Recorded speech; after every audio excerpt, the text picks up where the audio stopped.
The internet did go down for like 5 minutes. Oh, my internet's been abysmal. It's not. What are you gonna do? What are you gonna do? You know, scream, curse at it. Mm-hmm. I was losing it on the show, and Brent interrupted. Okay, that's plenty of that. No, it's like I was firing up about YouTube. YouTube, I'll kill you. I was losing it. Brent's like, all righty. He jumped in because he could see I was melting down. It'd been one of those mornings. Good morning, Picard, or evening. Make it so. Are you excited about the Picard TV show? Not really. I do think that has some potential because I mean he's a cool character. Yeah, I like the way that he stands there in the promo too, in that field. In that field of grapes. Yeah, and in stuff. the field That's of grapes. That's his thing. That is. If you, you know it is because his name is Jean-Luc. So how could he not like grapes? Well, there you go. Well, I mean, on the show that was addressed too. That he wasn't he? No, it was Cisco that was from New Orleans. Yeah, of course. They got to hit all the. They got to hit all the. All the racial stereotypes. I mean, but Picard, I mean, it might be good. You know, it's funny. We went back, me and Matt and Chad, a little while back. Went back and we watched a lot of the. We watched the first 3 or 4 episodes of the new Star Trek. That was everyone was. This is the one that's on CBS All Access. That's right. Yeah. That's right. That's the one. And you know. Upon second viewing, it was. I mean, it still has major stupid parts, but I mean, and it's nothing like. I wouldn't even call it Star Trek. It really has nothing to do with Star Trek. And really, I mean, very little. Is it just like sci-fi action show? Well, it's just like. Is it like Babylon 5? And that's not. Are you kidding me? The funny thing about it is, is that it's an okay show on its own feet. But I mean, again, I would not have. The way they made that show, they had to walk this fine line of what they could and couldn't use from Star Trek. It's real. I saw it. Do they not have the rights to everything? They've got some of the rights. The rights to Star Trek are sort of like split in half, and it's real strange. And there's a limit to what you can use and what you can't use. What you can. It's very strange. And so, and of course, it all comes down to like somebody getting paid, you know. And so, but I mean, it wasn't as thoughtful. Plus, it's a show which much like Babylon 5, it's sort of a continuously story. It's a story arc as opposed to individual shows like the Enterprise. The one thing that made Star Trek great, the original Star Trek, and a lot of those old shows is you would watch the show, and let's say they put up. Maybe you're sitting there and you're watching Spock's Brain. Okay, well this is a dud. It's good for a laugh, but it's a horrible Star Trek. You know, next week you might get Steel on the Edge of Forever. You might get. Tholian Web, something awesome, you know, a real awesome. So what you're saying is the reason why most people don't like or don't care for the original series as much as they only remember Spock's Brain, The Trouble with Tribbles, all of that stuff. Tribble is a classic episode. Well, I wouldn't call it a classic. Have you watched that one? Yeah, I've seen most of the original series. You hated The Trouble with Tribbles? No, it's fine, but it's not exactly what you call high art when it comes to Trek. No, that's not what I'm saying. That's not what I'm saying at all. So what I'm saying is. When you have the point you were making last night was that these shows are so well acted, the dialogue is so great. That's true. Even Spock's Brain was well acted, which is a bad episode. Here's the thing. What I'm saying is this: when you have a show that is a perpetual, continual story, your whole show hangs in the balance of that story. Is the story interesting? Is it good? Is it there to take up a whole season or 2 seasons or whatever? And it has to be good. Right. The original Star Trek and shows like that, and like Wild Wild West or Twilight Zone, and shows that aren't connected. F Troop, not F Troop, but these shows they stand on their own, and which means even if there's one you don't like, the next one you might like. Whereas these new ones, like Star Trek, the new one, if you don't like the overarching story about the Klingons, you're boned because that's the story. That's the story. And the show I always point to. For this problem was the old Briscoe County Junior show with Bruce Campbell. That show had everything going for it. It had a big budget, cool costumes, good actors, great music, great scenery, had everything going for it, but the overarching plot behind it sucked. And that plot, it only touched on it every so often in the show, but it brought the whole show down. Another show that did it too was X-Files. Yeah. You know, when you connect your show to one of these season-long arcs or whatever, you've got to be careful. You better be good. And that's where a show like Babylon 5, I know you like giving me grief for it, but Straczynski sat down and wrote out the entirety of the show for 5 seasons. He wrote out every season. So And he knew along the way things could happen in the real world that could affect the show. Maybe a character leave or a cast member die or something. And so you had to accommodate for that. But I mean, he knew the beginning, the middle, and the end of the show and what would happen over the 5 seasons. And so there's more continuity there, you know. Did he do anything after Babylon 5? Oh yeah, he's done a bunch of comic books. He wrote comic books. He wrote Rising Stars. He did Spider-Man. Mm-hmm. He's done a lot of TV stuff. He worked on the new Twilight Zone that was on the '80s. He did several of those. He's done other stuff. Like it seems like Band of Brothers or something. Was one of his. Really? One of those. He did. There's a World War II thing that was very highly acclaimed. He did a lot of good shows. So Straczynski, I he was the guy I met at Comic-Con. It was pretty nice. But I mean, of course, I'm just a nameless, faceless goo. But it was still kind of neat. He signed one of my Spider-Man comics. But did you get your picture with him? I did not. No, it wasn't that kind of thing. It was just signing stuff. And who would know who he was? Just some bearded guy. Well, it's like, you know who he is. It's just like you with all the old wrestlers. Everyone knows those guys, though. Plus, those are bombastic guys. They're dressed all crazy. He's just a guy in a sweatsuit, you know. Yeah. So I'm not a fanboy for that sort of stuff. But anyway, I like the new Star Trek-ish. And I'm going to give, and now, unlike the Twilight Zone, which I don't like, I'm going to give Picard a chance to see if it's any good. I mean, do you know anyone that has subscribed to the CBS service? Yeah, Earl. Earl? Oh, really? Yeah, I'm sure he does. Talk to Earl. So you don't know. Earl is like the sysop for the largest Star Trek podcast in the world. You talk about Earl. Earl Green. Okay, I was thinking of our local buddy Earl. Who do we know? In Cross Lanes. I don't know him. Okay, well, yeah, Earl. I'll buy that. Obviously, Earl's a big Star Trek and Doctor Who and whatnot. Yeah. So. But yeah, I don't know anybody in real life, that I know personally that subscribes to CBS All Access. It's a real hard sell. There's not a whole lot of content there. Man, I was watching it. I just saw Curtis on there. The Coco Talk guys are up late, and I came in. It was actually you left. They were up real late last night, and I sat through some of it. But they were talking about crap that had left the building for me. I was just like, What is this? They're talking about the Nitro OS and stuff, and I was just like, I don't know what they're talking about. Yeah. So Kurt, he was in there. I was like, man, how do you talk about this stuff at 1 in the morning? I was like, I had no idea what's going on, but I sat around and watched. It was pretty entertaining, but there's some heady stuff. We should do a special Nitro OS for dummies. No, just like our Amiga. No, we'd have to have someone teach us what that means. I have no idea what it even is. Whew, a lot of games to go through this week. But it was a mixed bag. Mm-hmm. That's what it always is. Yeah, well, especially this week, it was a real mixed bag. But it was different. I have, and just trying to load stuff on that Jupiter Ace was insane. I like how you can download. One of the guys in the chat room turned me on to this TOSEC collection for the Jupiter Ace. That's the one that I downloaded. Those, yeah. And what I like is the game. They had the tape. They had, I guess, like another sort of image, and then they had the wave file. Mm-hmm.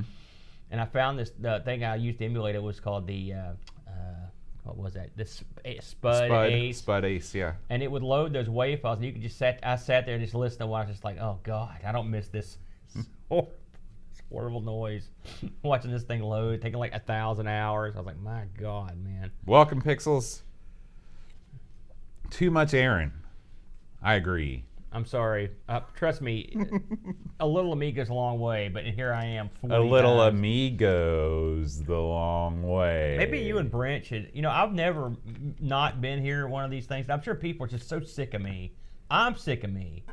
Maybe you and Brent should do some shows, and I'll just go hide in the basement for a couple weeks, and we'll see how you guys do. That'd be good. That'd be entertaining. No. You guys are both super personable. Here's the thing. The thing that you do the best out of anybody I know is I can just say word, and then you go 15, 20 minutes, and that's great. That you have a Rush Limbaugh type talent, and I say that in the best possible way. Thank you. Like a big fat doofus that can go on forever. Yeah. All you're missing is the golden EIB microphone. I wouldn't call that a talent. I would call that a curse. And I'm sure the people around me. Yeah, you got that right, Pix. He is sick. Yeah, there you go, Curtis. Curtis just jumped on your idea right there. Do it, man. Yeah. Make it simple. Keep it simple for the humanoids, as Bobby Heenan used to say. But I do talk too much. No. I feel sorry for my partner at work. I'll listen to something on the radio. I'm like, did you hear that? And he's always reading something. Be like, no, what he said. I was like, I'll tell you what he said, brother. Oh boy. Then you start cutting a promo right there. I'll be reading the news. I'm like, did you see this? What the? I just picture you like getting up off your desk, going to stand in front of a brick wall, and it's going down. Like, let me tell you something. School levy fails. I'll tell you about school levy, pal. And I can just see him just like, oh, here it comes. That's the way it is, though. Look at that custom emote. What is that? Is that a picture of Brent? The problem is that neither of us can see very well. Well, that's pretty small. I mean, no, that's Hose. That's a picture of Hose. That's not Hose. Look at that. I think that's Pixels. Give no, me a thumbs up. Pixels doesn't have hair. Okay. Oh, trust me, he had hair. There's Bill. Oh God. That's like a big, huge, a large. Can human somebody? Baby. Does it cost money to cheer? Because I feel like if somebody cheers, this window will go away at the top of my chat, and I'll be able to see more of the chat. If it costs money, don't do it. But that'd be we're gonna learn the. I don't know anything about Twitch. Of Twitch, Oh, no. What'd you do? I don't want to. You made the window bigger and more irritating. Oh, okay, don't cheer. Are you kidding me? What an angle. Okay, well you can if you want. There's like, I don't understand because there's bits. I just want that to go away. How can I do that? No. Oh my gosh. Norton, you were telling me how great Twitch was before we started. Like, it's the best thing we ever done. It's great. Thank God you screwed us. It's like, okay, that sounds good to me. I don't understand because there's bits in Twitch. Then you got your cheers. Then you got your subscriptions. It's bits? Yeah, bits. What's that mean? You can give somebody bits. Like like that? I don't know. Maybe. But I don't understand why they have bits and cheers. Oh, God. Bits and cheers are the same thing. But if we don't want those, can we turn that off? I don't know. I haven't looked into that. We're not gamer girls. We're going to be bouncing in front of the camera to solicit instant donations by my hotness.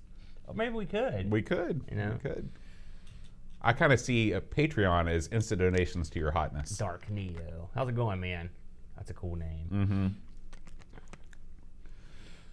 Yeah. And guys, if you have a different Twitch name than you use on YouTube, let us know. And if you want to, and that way we'll know who you are. Or if you're just on Twitch, then that's cool too. But we're hoping the silver lining of this being in YouTube jail will be maybe we can reach out to some more other folks that might not know about the show. So. Did you watch my promo last night? It got cut on YouTube. Remember how I came over and we spent 3 hours talking last night? No, I don't remember. Yeah. I was talking to the Kraken before you got there. The Kraken had my full attention. It's Colin 419. Hey, Colin. Oh yeah, we know you, Colin. All right, you ready to kick this thing off? Let me pull up our new. Do you have news and stuff? Man. How are we looking this week? I've got it all. Any weirdness that you need to go on about? Nope, no weirdness. Okay, give me 1 second, and I'll be ready to rock. Got my junk off here. Yeah, you know what? Was that your gut that made that noise? That was my throat. When I heard you got your junk off. Is that what that was? Please. My throat tried to leave my body. It's gonna be one of those days, isn't it? Okay. I'm just glad I've got my fancy water. Oh man. Although I am going to have to take a bathroom break probably in the middle of the show. You think? What is today? The 27th? Yeah. We got one of the Dream Catches special gimmicks here.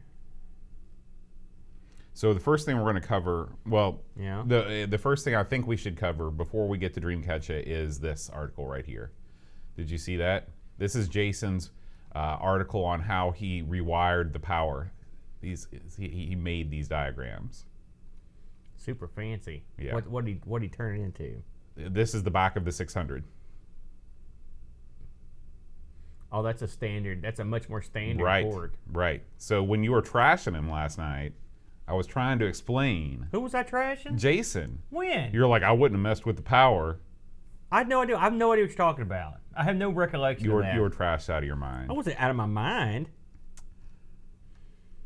What are you talking about? Well, good for him.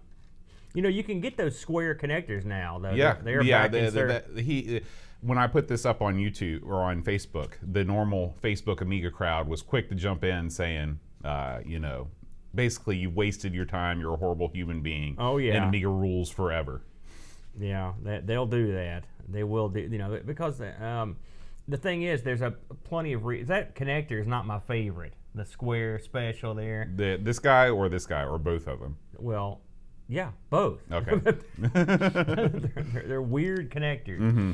And as far as I'm concerned, anything you can do to now, what is he powering it with? If I may ask? Right now he has it set up to where you can run it into an AT power supply, or if I choose to, I can purchase a Pico PSU and put that in and run it off that, which is that's appealing to me because with the Pico PSU, I can then only have a laptop style power brick coming out of the back instead of a huge AT power supply.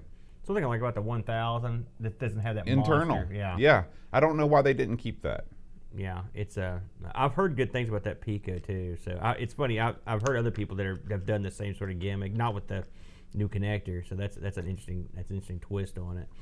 So yeah, that sounds good to me, man. Yeah, we can talk about. You would talk about that before you talk about anything else. This is a huge deal for you then. Yeah. Okay. Well, I'm super excited. So I want to sneeze.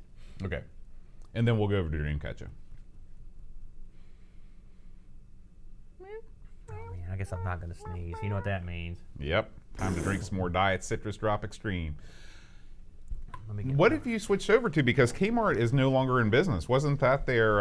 No, it was Diet Mountain Thunder was the Kmart, right? No, the Diet Thunder is. Is that Walmart? Yeah. What was the Kmart had one? Diet Mountain Lightning. That was. No, that's also Walmart. Well, then it must have been. Kmart, did they have a pop? They had a pop because Big K was their brand. No, that's Kroger's. Oh, okay. I stand corrected. Yeah, listen. I'm not afraid to admit when I'm wrong. When it comes to discount pop, I'm your boy. Because I've never drank real pop. It's funny, I never bought real pop until I hooked up with Teresa, ever. Because I was like too cheap. So now I'm less cheap, which I need to get more cheap again. I'm ready. Okay. Hi, everybody. Welcome to Amigos. I'm John. And I'm Aaron. And today, Aaron, we're going to be talking about apocalypse. I've been experiencing this for the past couple weeks, so I understand fully. Have you seen a lot of apocalypse movies that talk about the end of the world and what happens after the end of the world? I have. I've seen quite a few of those. That's a popular subject. Yeah. Why do you think that is? Why do you think that's sort of taken over the zeitgeist, if you will, here recently? In the old days, I think this was one of those this is a warning type things. Mm-hmm. Like this could happen if you don't. That was a popular theme in a lot of the 50s and 60s films. Like this is what's going to happen if you stop screwing around. Even stuff like your Planet of the Apes and whatnot. Or Last Man on Earth or whatever.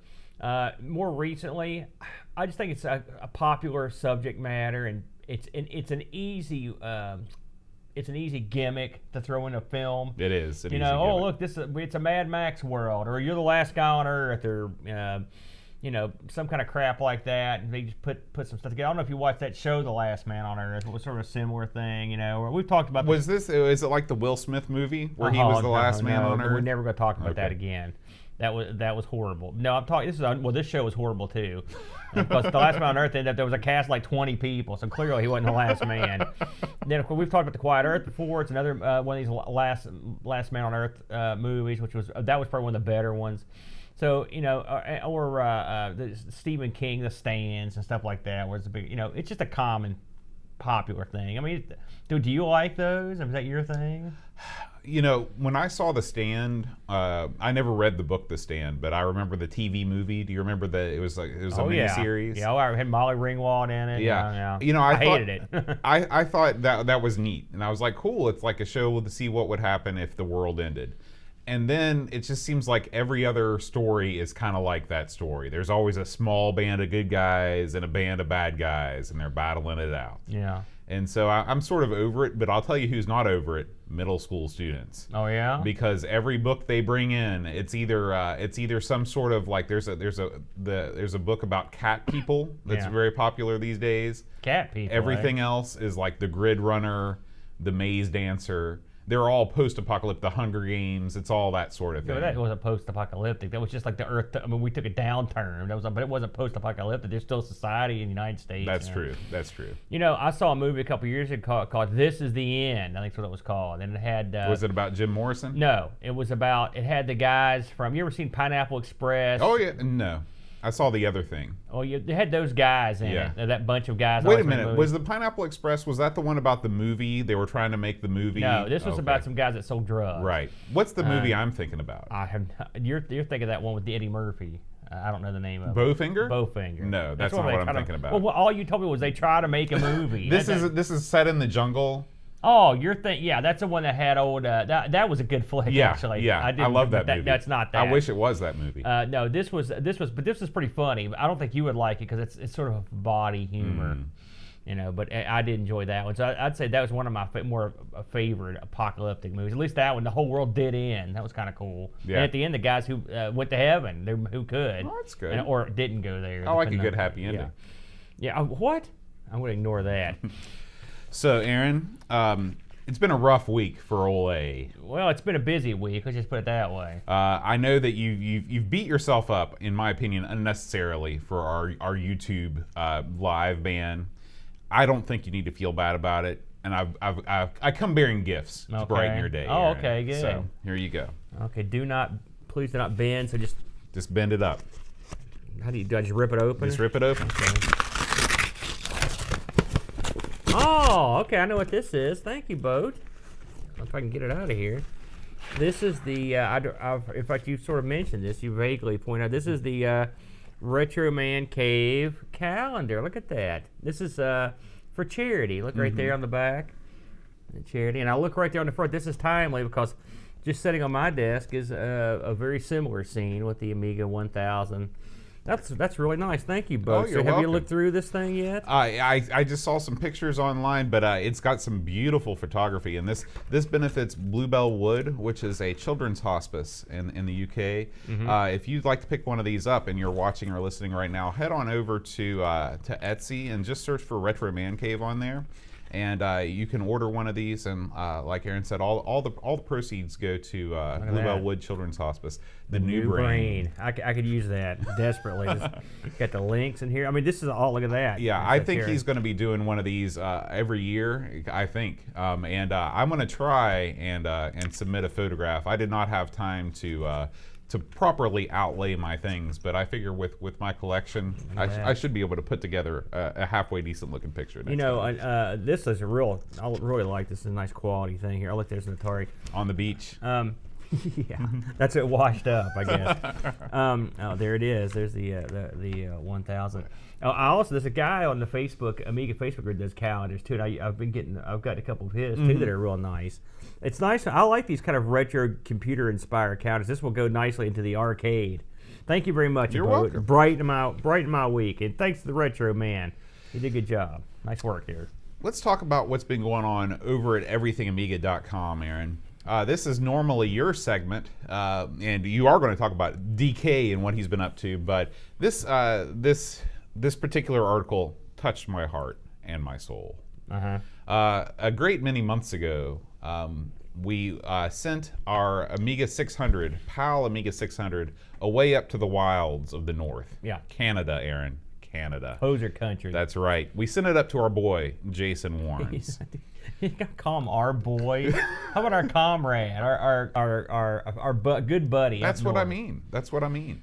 So, there were of course this 600 had sort of been through multiple repair attempts, and had some things that needed to be done to it. And one of the things that Jason did was he actually replaced the kind of does this have a nickname? The power plug. It reminds me of a die, like a 5 on the devil plug. Yeah, because they were so hard to get for the longest time. Right. He's replaced that with a more standard square power socket. And if you have a spare Amiga around and you are interested in doing something similar, he basically takes you through all of the steps to do this. And you might be asking yourself, why would I want to do this? Why would, now that these 5-shaped pin power supplies are more readily available? The answer, my friend, is cost. You are able to get one of these standard power supply connectors to your door for like $2 shipped from China, which is a far cry for what they're asking for one of these more specialized connectors. Now, I know that in the Amiga community, there is a desire to keep as many things au naturel as possible. But if you're interested and connected one of these bad boys to a more standardized power supply, for example, if you have an old AT XT power supply laying around, or if you'd like to connect a Pico PSU to this bad boy, this is a way to do that. So if you're at all interested, go on over to everythingamiga.com, and this article should pop up right on the front page. And if it's not, click on the Labs tab, and you can read Jason's whole take on this thing. You know, there's multiple reasons to think about this. Now, you know, because it's, yes, I agree, keeping your Amiga pure and all this whatnot. I'll give you that. But there's two big reasons I can think of. One, these square power plugs were very rare until recently, once they've started being manufactured again. And who knows how long that's going to last. And then you're back to square one, whereas the power supply plug that Jason has put in is a standard. You can buy, these things will be made till from now to doomsday. It fits perfectly. And you'll really never know the difference unless you look hard. Even if you, I mean, you really can't see any difference if it's round to the square. It allows you to use a multitude of alternative power supplies.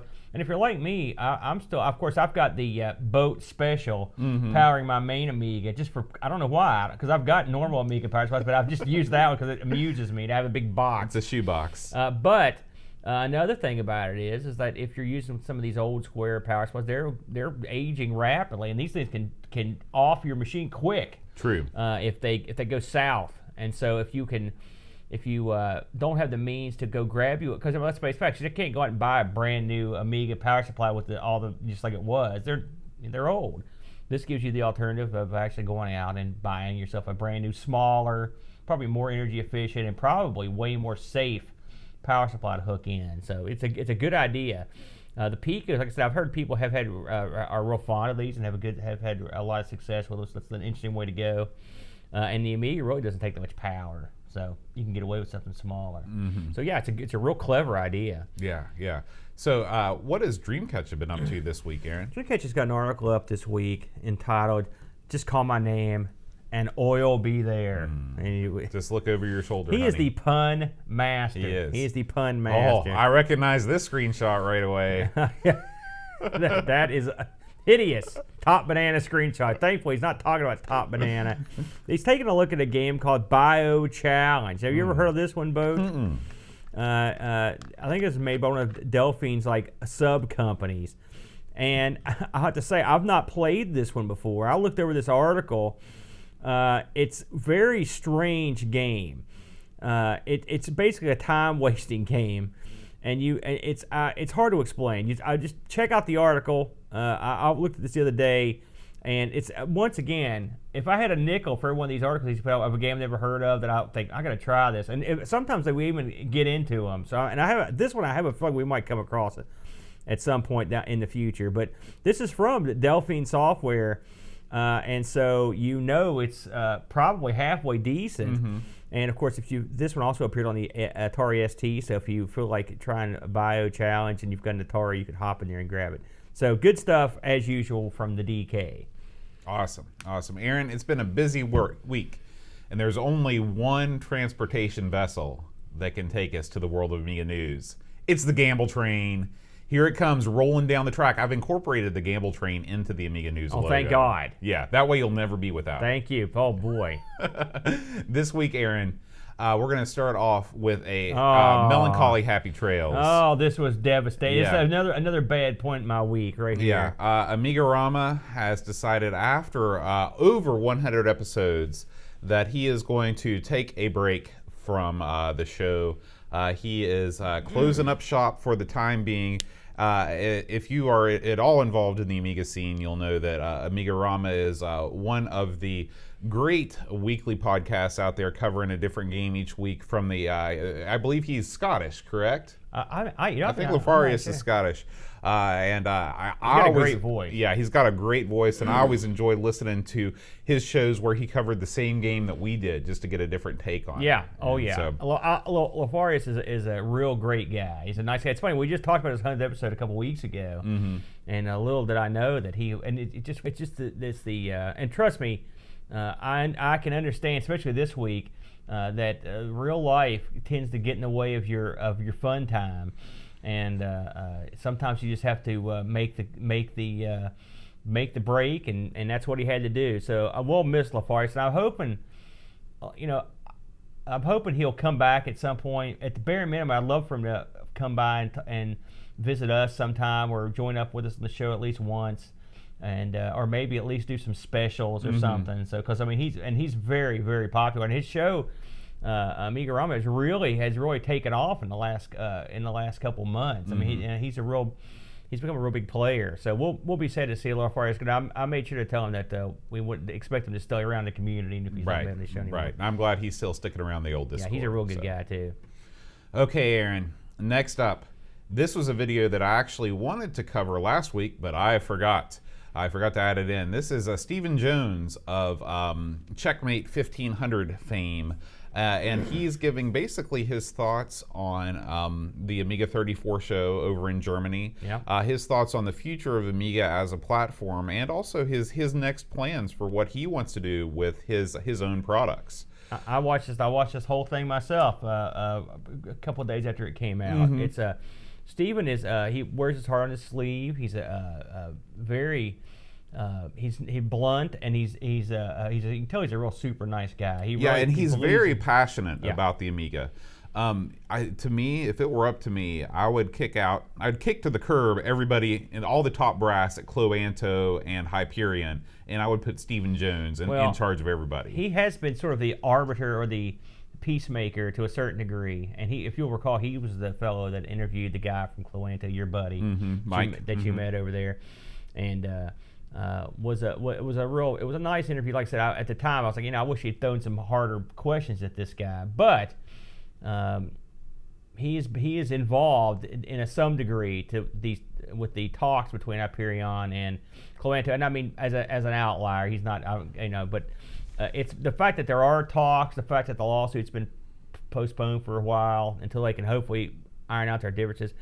Amiga 34 was this could be a watershed moment. This could be one of those points that we look back on if these guys can get it together, because, surely they realize now that despite their best efforts, there's a market out there and money to be made. And expansion to happen. It's there. And if everyone can get together, if we could get together as a community, everyone chill out, get together. You've got something, and you've got something. People laugh. They're blah, blah, Amiga, it's been dead for all these years. There's enough people to start a force, moving forward. A wise man once said, I've got the bronze, you've got the brains, let's make lots of money. Yeah, I agree. I think that Hyperion's got the hardware, Cloanto's got the software. They just need to get together and they say, how can we serve our community in a way that makes them want to give us money, instead of strong-arming our community into either guilting them or threatening them into giving us money. And I think something that doesn't get talked about much, but their continual infighting and stuff. And listen, everyone's got reasons to not like both of them. What are you going to do? Everyone does this sort. They do stuff you don't like. But that is a divisive issue amongst the community. And the funny thing about the Amiga community is you can say what you want about them. Sometimes some of these people are jerks or impatient or they don't like someone else's the way they do stuff. They don't like Vampire, whatever. But they are passionate about their hobby. And if you get all that passion and we could all aim it in one direction, you got something. You got something. And I knew that you would love the end of Steven's video, because as a final plea for peace in the community, he plays a clip from what? Babylon 5, and I of course instantly commented on that he made the right call, because Babylon 5, this was this was sort of an underlying plot element to the entire series about trying to unite all these different races and aliens. And that's effectively what the point he was trying to get across here, is that it can be done. So great, I love that. I love the ending. Good video. Yeah, yeah. I've never been more fired up about the Amiga from a community perspective as I am. Because you got to think, when the whole time, especially me, and you've only been around for the last 5 or 6 years, but the whole time I've been around with the Amiga, I had no community at all, because no one around here had one. And then later on, there was some internet community, and then sometimes it gets splintered. But I would like a big, rabid community. Like the Atari guys are they're much more a unified community. I like to get a community like where everyone's together. And unlike the Atari guys, we've got a path forward here that can make some noise. I think you've already got what you want. It's called the Amigos Retro Gaming Discord channel. Is that what? Well, yeah, you're right. I will say that is a blessing. Yeah. That does help. All right, Aaron. We're going on. All right, moving on. This comes to us from our friend Amiga Love. Okay, so we're going to make this a lot bigger. Another great forum. So this is just a little tribute that he put out on Facebook. He said back in 2017 he learned of some amazing software for the Amiga 1000 called Kickwork. Yeah. Created in 1988. Had you heard of Kickwork before? I've actually been looking into Kickwork with the 1000 I have now.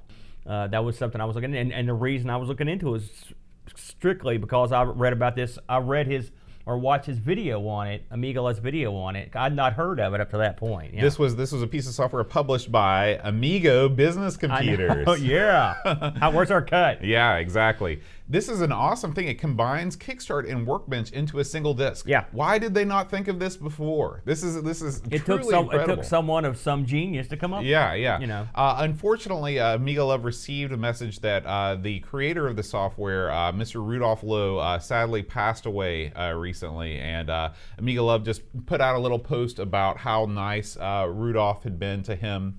And the video that he'd made about it, and so just another melancholy happy trails, if you were, to Rudolph Lowe, a truly genius programmer in the Amiga community, could do something that not even the engineers at Amiga could do. Incredible. It's funny that if you watch Amiga Love's video, this software is not free, and of course it came out in '88. It's for the Amiga 1000, but it's funny when he contacted Mr. Lowe. Sure enough, he sent in his $30 or whatever, and he shipped out Kickworks to Amiga Love. And I just thought to myself, how many orders over the past, say, decade has this guy received, if any? I thought it was neat that he had this stuff staying in the Bible. He was still ready to make a deal. Yeah. So yeah, that sucks. But hey, he'll be remembered for his very neat. And these things are, he's still in demand. I don't know if there's still going to be an avenue to buy it after this. We'll have to see. Yeah. Now, going back to Amiga Germany 34, this is a full show report by none other than Ravi Abbott, who was live on the scene for the duration of the event. This is great, because one thing Ravi does is, and I love this, he goes around all over and shows you just like what it's like to walk through. Look how good he looks. Look how well, everybody's cameras are so much better than ours. He's a damn handsome man. That's the problem. It's not the camera's fault, Boat. Okay, you're right. You know what I'm saying? Right. Him and Dan are good looking, attractive men. All these guys are good looking. Even Paul.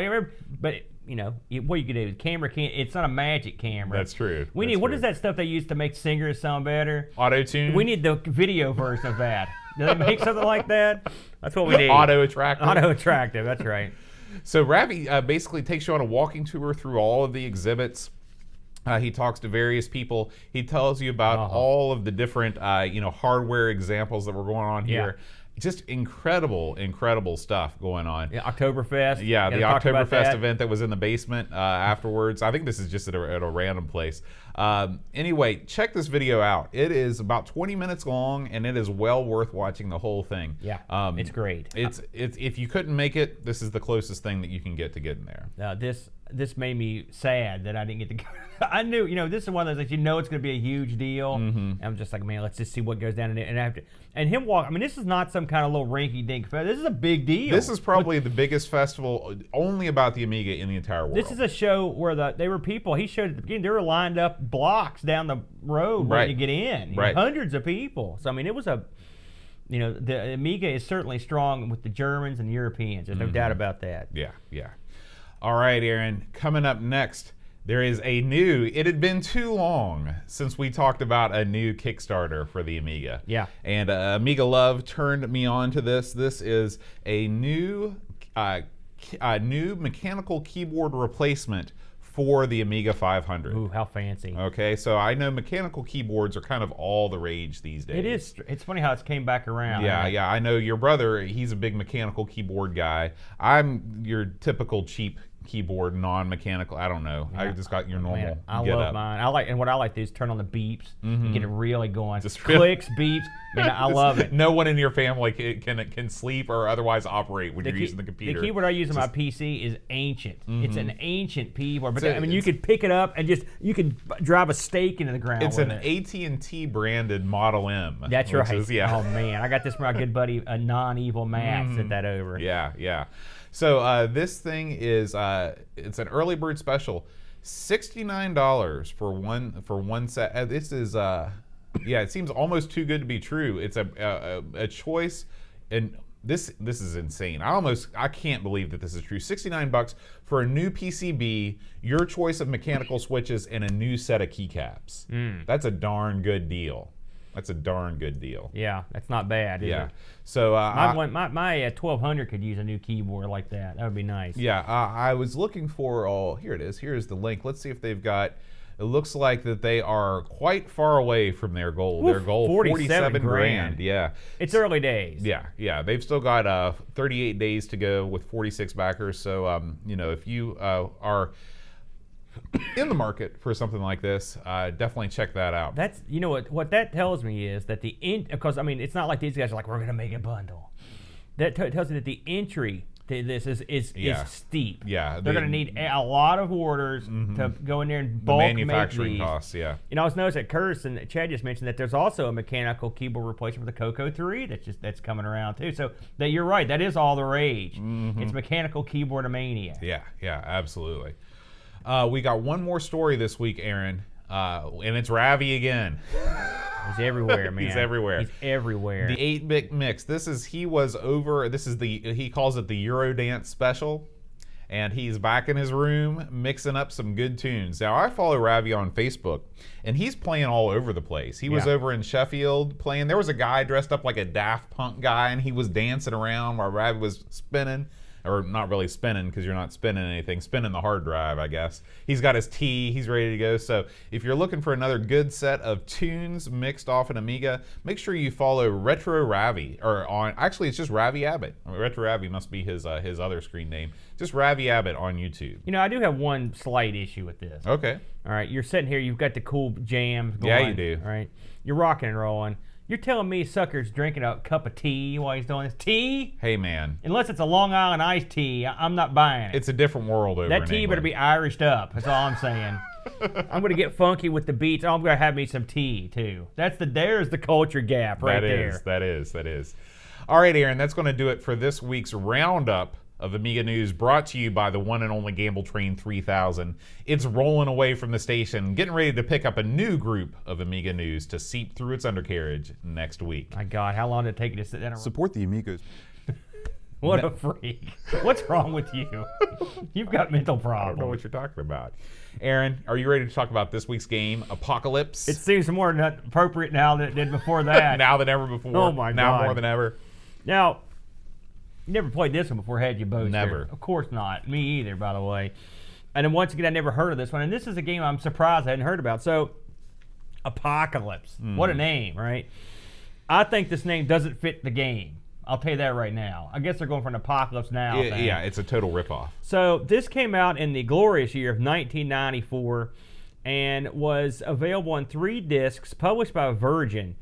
And developed. The funny thing, now this game has a weird backstory. Bo, did you get into this at all with the developer on this? I know that it was sort of delivered. It was developed by one team and then sort of dumped on another team at the final hour. Yeah. So development on this game initially began in around 1991, and it was by an outfit called Strange Ways. Okay. The coders were Gary Liddon and Jason Perkins, and the graphic artist was Paul Dougherty. Anyway, Those guys basically they stopped working on the game, and so this game was basically delivered. That basically Mirrorsoft was who was publishing. They went into liquidation. Okay, so the game was picked up for publication by Virgin. The Strange Ways team decided to split up because they had artistic differences. That always stick. And so their game was taken over by Miracle Games, and Miracle Games came in and finished the job, basically.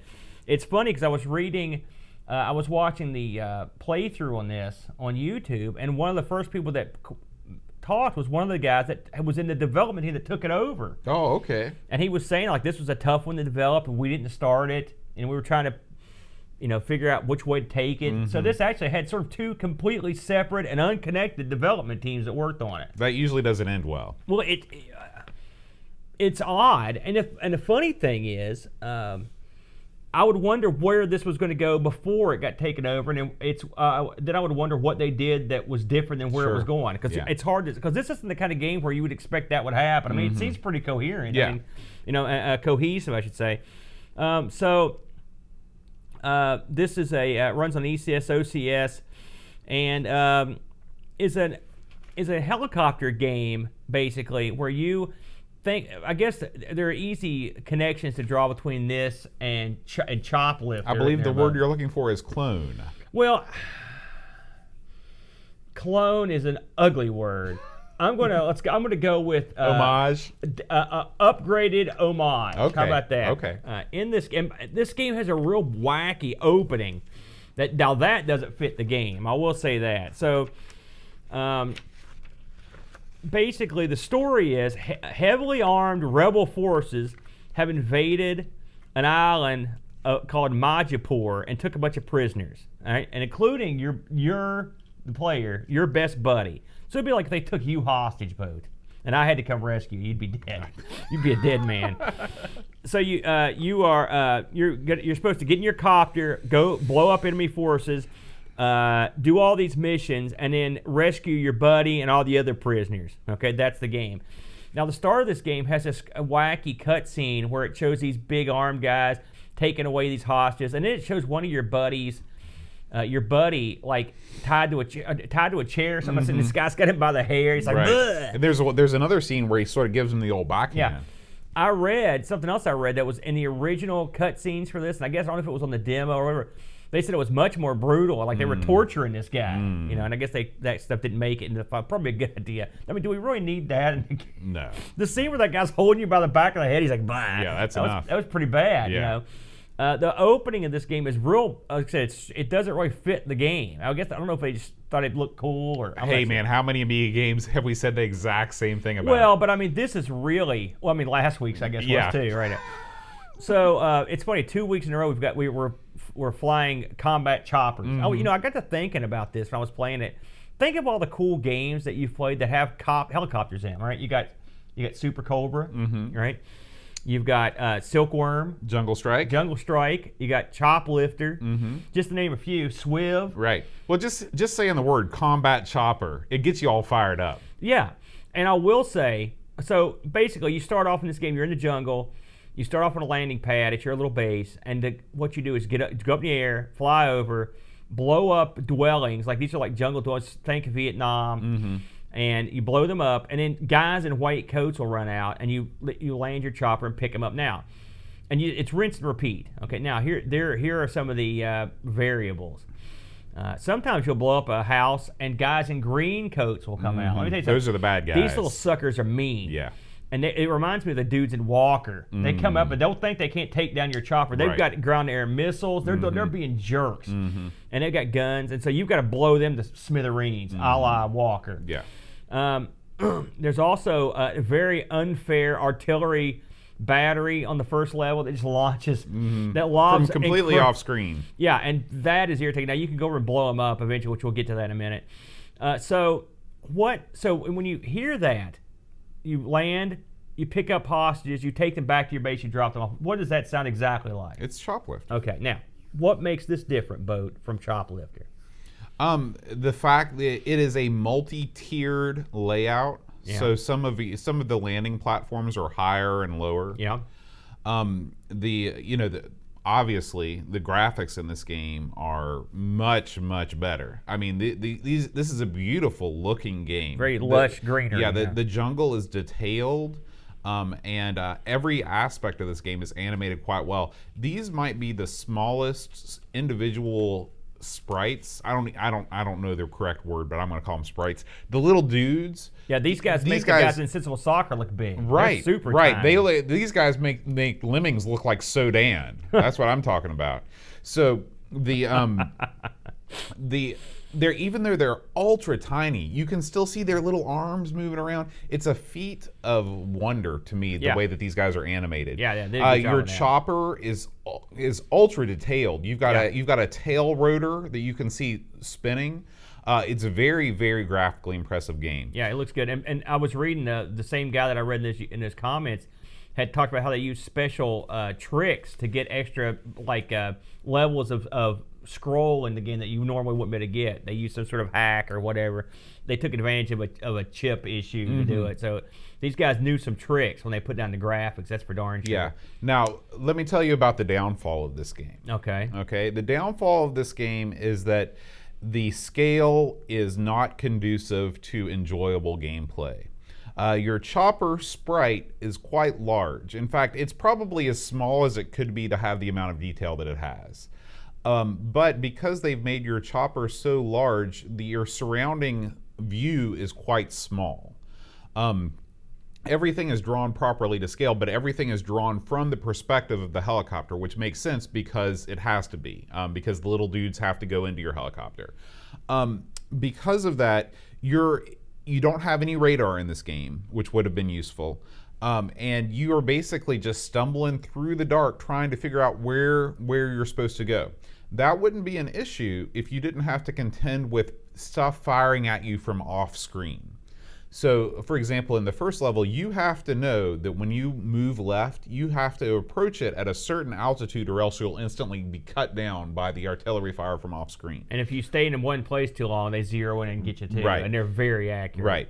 I believe this game is too difficult right off the bat. They should have given you a couple levels where there's limited enemies. You're just picking guys up, you're taking them back so you can get familiar with the controls.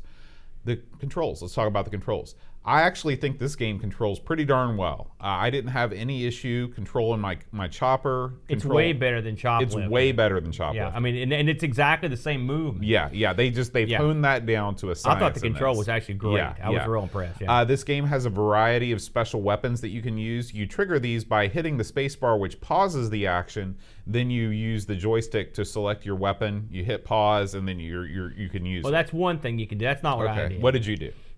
So your function keys select the weapon. Oh, okay. And then you can hold the button down or you double tap it to get the weapon. That system is not the best. What I would love to see is 2-button support. Really, what this could use would be 3-button support. One to scroll, one to shoot that weapon, and one to shoot your guns. Yeah, but I'm not greedy. It's the nature of the Amiga to have one button. There's nothing you can do about it. I thought it was okay. I didn't like having to control while using the function keys, but again, I understand if you're gonna have multiple weapons. And unlike a lot of games, the actual multiple weapons in this actually help because, like for example, in the first level when you've got that artillery gun, that battery, you can go over and missile the crap out of it right away. And once you blow it up, you don't have to worry about this thing lobbing these shells at you. It makes the level a lot easier. It's always the first thing I would do. And you can't sit there with the guns and do it. You have to get your missiles out or whatever. You can also pick up, occasionally you'll see a parachute float down with a power up. It's funny, these things, that was seemed kind of wonky to me because they always seem to be falling below where I was at. Mm-hmm. So it was real difficult to get to them sometimes. Mm-hmm. And they would have it would give you more armaments, to more numbers of armaments, or to replenish your supply. Did you? How far did you get level wise? I got the second level. Okay, that's where I got to. Mm-hmm. The second level is actually really beautiful. It's got waterfalls on it, and the second level was not super. I didn't think it was super hard, but it was just your craft can only hold, like, they get 6 guys. And so there's a lot of going back and forth, and I would get attrition would be enough to get me. I think that's different. I'm not a huge choplifter guy, but I think in choplifter your craft can basically hold unlimited dudes. I can't remember. It's been since I played it. It also it probably varies on. There's so many different versions of it. That's true. Something that this game had that I thought was real different was that occasionally you'll come across people that are injured, or you'll injure them. Mm-hmm. And so what you can do is, instead of just leaving them for dead, you go back to your base. There's 2 landing ports. There's a landing port just to land, and there's another port where you pick up a medical team. Right. And then you'll drive your helicopter up to wherever the or pilot, I guess drive it doesn't sound right. Pilot it to wherever you need to where someone's injured, and you let your medical team off. You drop them off, and they go and pick the guy up on a gurney and bring them back to your helicopter, and you pilot it back to the lot, drop them off. I thought that was neat. Yeah. That's probably the most unique element to the game. I mean, I had a thing to let me skip the levels, and so I tried all the different levels, and they're all pretty much. I mean, it's the same gameplay pretty much. I will say the last level has you. The second to last level has you blowing up. You have to go to the jungle and blow up these huge doors to this temple. Uh-huh. And then in the last level, you actually pilot your helicopter into the temple, so you're actually underground in the chopper, and that was kind of neat. It's claustrophobic down there. Then it turns into a blood money sort of thing. Well, no, it's not like that. One of the problems I had with the game is where Boat said it's sort of multi-leveled platforms that you're operating on, or like pieces of land, and sometimes you can just sort of fly. It's sometimes difficult to see where you can and can't fly through. Mm-hmm. The perspective is sort of odd. Mm-hmm. I mean, for the most part, you can fly through most stuff, but it's sometimes like it's funny on the first level if you're sticking real low to the ground because you have to because of the artillery shells.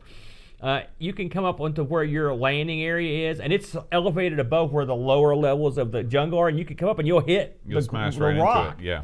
And so that's sort of a weird thing that I probably would have done that a little bit differently. Yeah. But this game suffers really, to me, its biggest crime is lack of variety. To be honest with you, I think you can take this. They've got the engine here to make a good game, a really good game, with more variety than they had. Mm-hmm. The whole rescue the people, drop them off gimmick, not aside from the fact it's been done, there's not a lot there. There's only like 5 levels, I think, to this, and most of them are the rescue level. I think the second to last level with the temple, all you do there is just destroy everything you see. Mm-hmm. There are plenty of different combat, enemies. You've got tanks.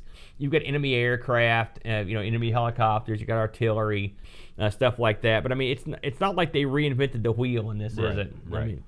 I mean, what did you think of the any music or anything turn you on? This game, I mean, it's got a nice theme tune when you first load it up, but we've got no in-game music, and it really would have made me play it more, I think, if there would have been some sort of a driving soundtrack. That surprised me too. I thought you would have something. And I went and I compared this with Choplifter 3 on the Super Nintendo. Yeah. And I just to get a different perspective. I've never played that. And the games themselves look pretty similar, graphically similar. And also with Choplifter 3, it had no in-game music either. It was just the sound of the rotors. Yeah. So, I mean, remember that game we played on the 3DO?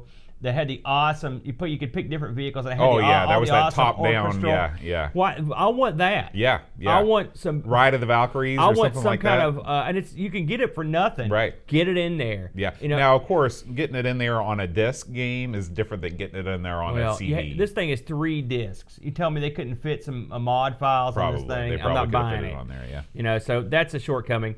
The in-between parts are there. They're for the most part pointless. Yeah. I mean, really, there's nothing to write home about.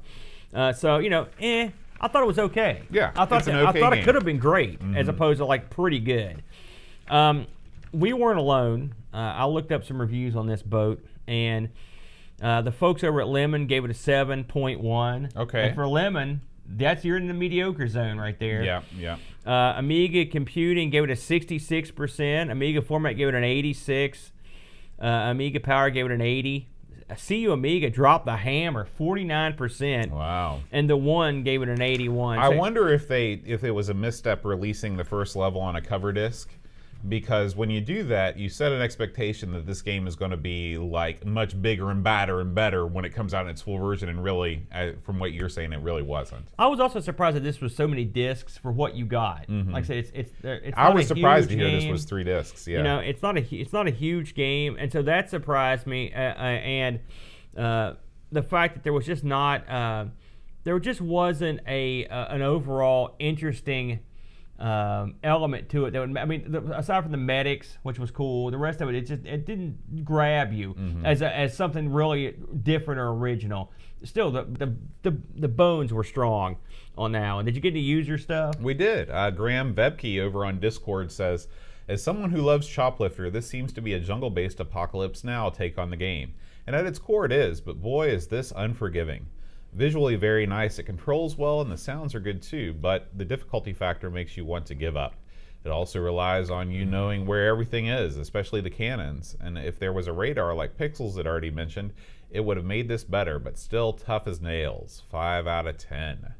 Speaking of Pixels, he says, a nice drawn and animated game which is fun to pass some time on the surface. Unfortunately, deaths can be super cheap with anti-air shells falling out of the sky without warning, unexpected strafing runs, and tanks shooting you in the face. Needs a radar desperately, but can't hold a candle to Desert Strike, which came out the year before. Ooh. I put it down partway through level 2, 4 out of 10. And finally, Chris Fold says, I wanted to love this game. I love Choplifter, I love Jungle Strike, and I wanted some side-on action hybrid of the two. This game may be great, but you just get pummeled into the dirt repeatedly until you throw the joystick at the wall. In the days before external playtesting, they sure knew how to release a great game and then make it inaccessible to everyone. 3 out of 10. You know, I'm surprised that the guys are so down on it. You know, and I will say, like I said, on the first level, and that artillery shell, when you first start the game, you can just get nailed right on the pad because it hones in on you, which artillery does. But if you know to instantly get up high, real high, drive all the way across the board and blow it up, that takes that out of play. But I mean, again, why have it there? I guess, like I said, on the first level, again, the learning curve of some stuff is baffling. You know, and in terms of the rest of that, and those are all valid criticisms. I think if this game started production in 90, 91, if they'd release this in, say, 92, or you know what I'm saying, then you got something. But you're right, coming out after Desert Strike, it's a tough sell. Yeah. It's a tough, especially effectively being a Choplifter clone. It's a tough sell. Yeah, absolutely. Well, Aaron, as we move towards the end of the show, Patreon song is back. Oh no! We took a couple weeks off. Give Apocalypse Now. Everybody a little bit of breathing space, but we're back with a vengeance. So if you know this week's Patreon song, please send me an email at john@amigospodcast.com, and I will announce you as a winner. And we do want to thank all of our supporters. You can actually support the show through Patreon or PayPal. All the details at everythingamiga.com/support. So here we go. What is that? Horrible. That's how I warm up.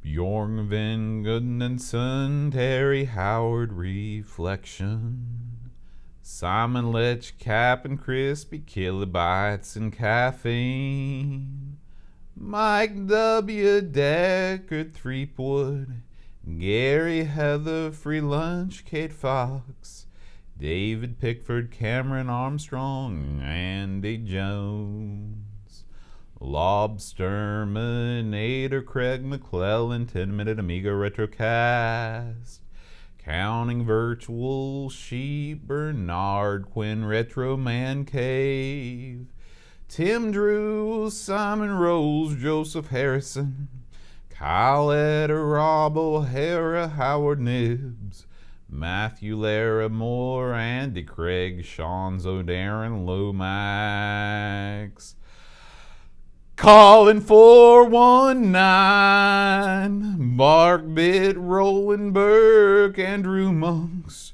Joe the Zombie, John Cook, Leaf Kellan, Leif, Alan Kebab, Check Cote, Level Lord, John Marshall, Matthew Perron, Ricky DeRocher, creepy dead boy. Figgy CTZ, the slow Norris. Stefan Sorgard Mortensen, Edvin Helland. Blindo 75, Christopher Hassel, Ravi Abbott. Chris Foles, Dreamcatcher, Lauren Giroux. Graham W. Vebke, Lane Denson. Adam Battersby, O'Brien's Retro and Vintage. Time to take it home. Gary Hucker C. Brian Jones. Paul Bossman Harrington.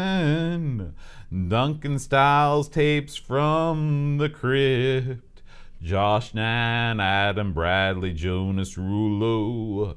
THT Eric Nelson. Kim Tommy Humberstad, Daniel Bingston, Brutal Barracuda,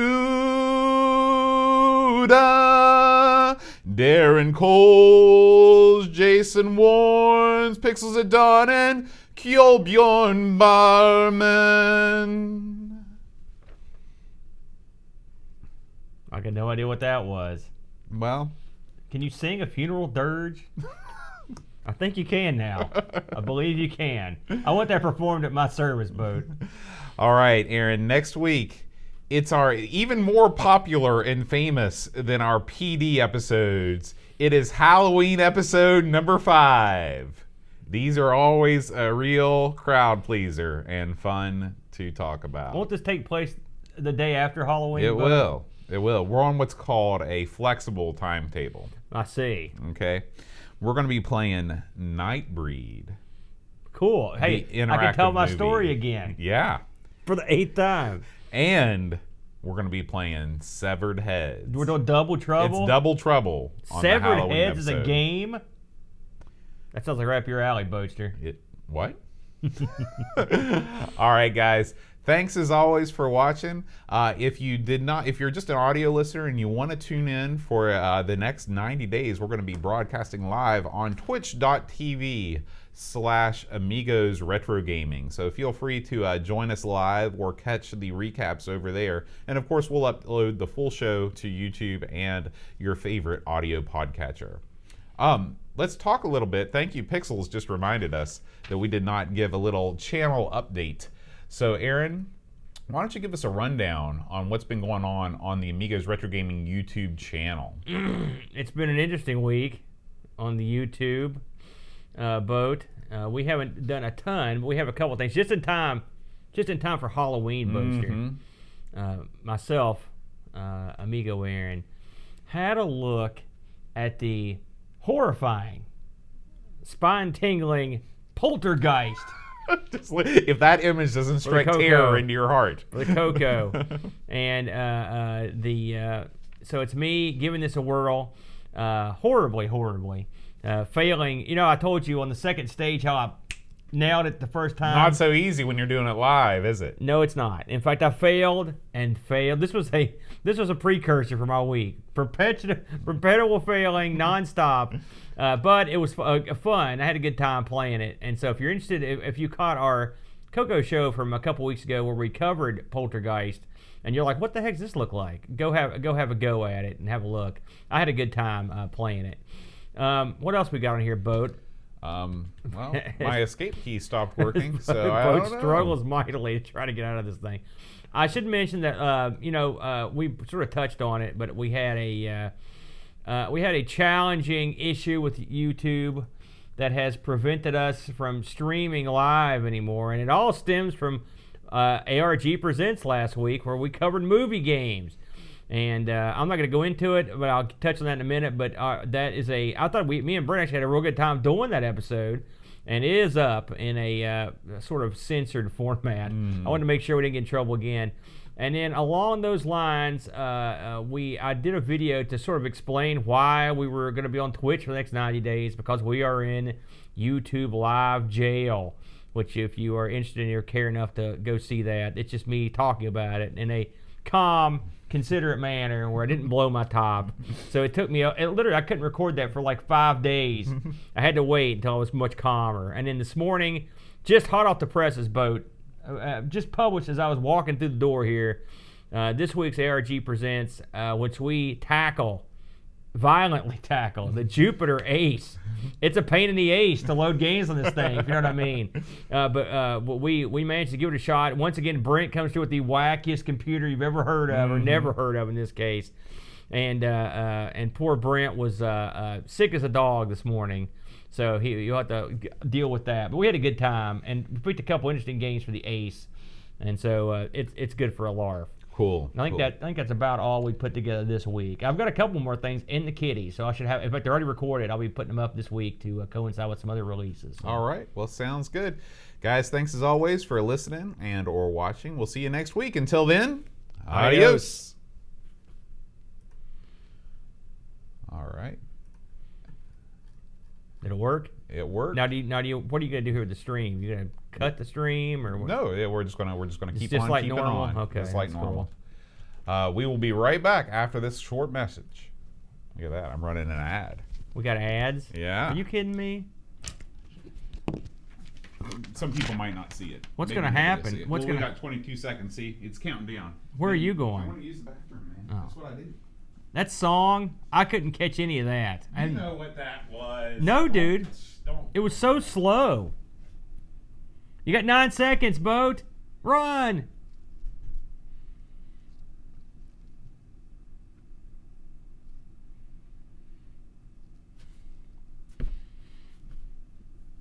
I don't know what that was. Boat didn't tell me anything. What was was it cool? We didn't see it. I don't know what it was. So we're going to tackle the ZX Spectrum here in a moment. This week's offering. So it should be fun. Boat, of course, overloaded on fancy water. And so he's in there taking care of his business. Let me pull this out here. All right. Good Omens. Oh, the Terminator. So there were a movie trailer in there. Fancy. So professional, yeah. No kidding, eh? Do any of you guys watch a lot of stuff on Twitch? I mean, I assumed all of you were YouTube folks, but I guess that some people watch stuff on Twitch. Do you ever watch anything on Twitch? No, but I think that actually that's not true. I watched the Awesome Games Done Quick. All right, Brent, you heard Picard. The Solorna, what was that? Solora Fellow. Okay.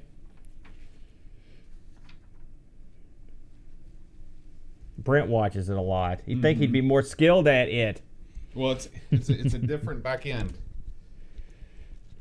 Well, we're here. We are. Well, I couldn't see the ad.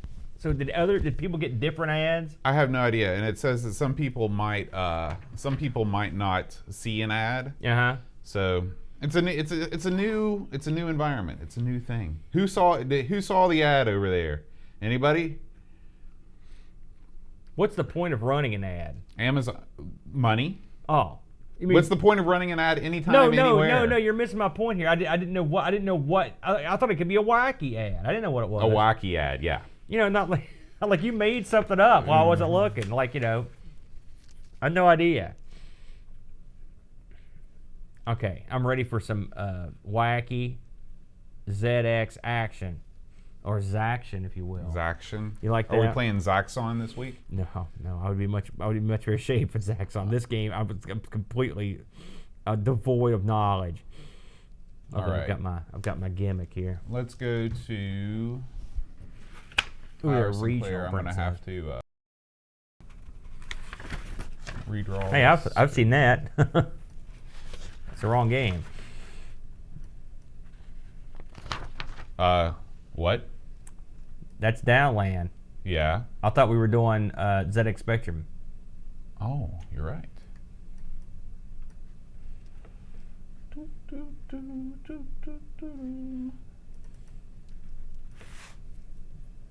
Let's see. Could it be this? Nope. Well, that's it. You got it. It's not that.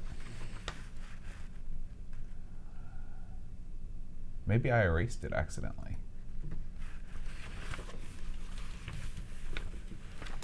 Yeah, you know, Curtis, I did a little playthrough video of Downland, and of course, not knowing any better, I had the colors reversed when I played it, and then when I went back and looked at some other videos and had the colors a different way, I think I like the reverse colors better. To me, it made more sense for them to be reversed. It looked more realistic to me. So, but that's the one thing about when you haven't played these games, you really don't know what the colors are. Like you had the same issue with a Caney Clown, yeah.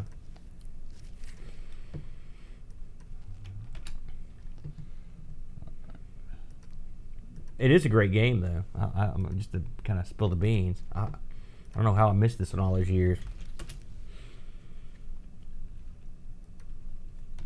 You know the name of the publisher of this? Reaction. No, the publisher, Areola Soft. Is that? I thought you. Are you sure you didn't get that confused? Yeah, I thought right because here, Deactivators is their publisher, Areola Soft. And here's the author, Tigress Marketing Limited. Yeah, I think if you actually look instead of just looking at Wiki and looking at the box, Wiki. If you look at the box, it says a different publisher on there. I never go to Wiki for my ZX information. And I never just watch the playthrough instead of playing the game. No, I never go strictly to Wiki for anything because I don't trust them. I don't trust anybody. You can't trust nobody. I don't know why I'm not able to copy this URL. This Tiger, well, we'll get into it, but it's actually the background of this is kind of wacky. I had to stop using this; it wasn't working right.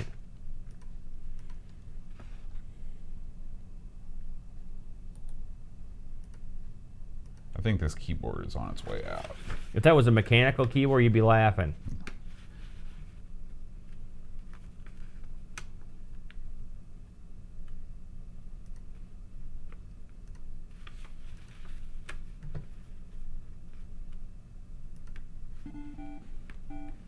There it is.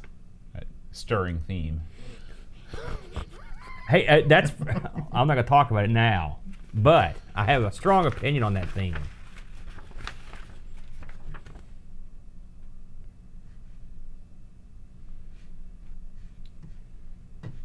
Let's see here and here. This is video playback 3.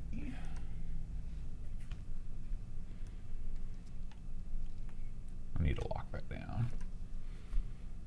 It's a cool thing going on in the background. You like that? Is that new? I don't remember seeing that before. It's been up for about a month. Usually there's stuff over it. I guess Yeah, that's you why. can just see it like by the name there. It looks like a Star Trek, like something you would drive the Enterprise through back in the old show. Da-da-da-da-da-da-da. Weird cloud ahead. I did rearrange. I made the box bigger and made the text bigger there. So I did do that. But if you look at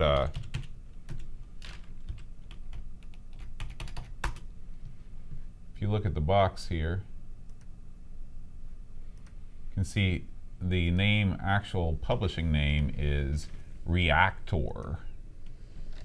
It could be, yeah, but these things will have multiple publishers, so Right. could have been like a discounted version or something. But that's where I was getting that from. Okay.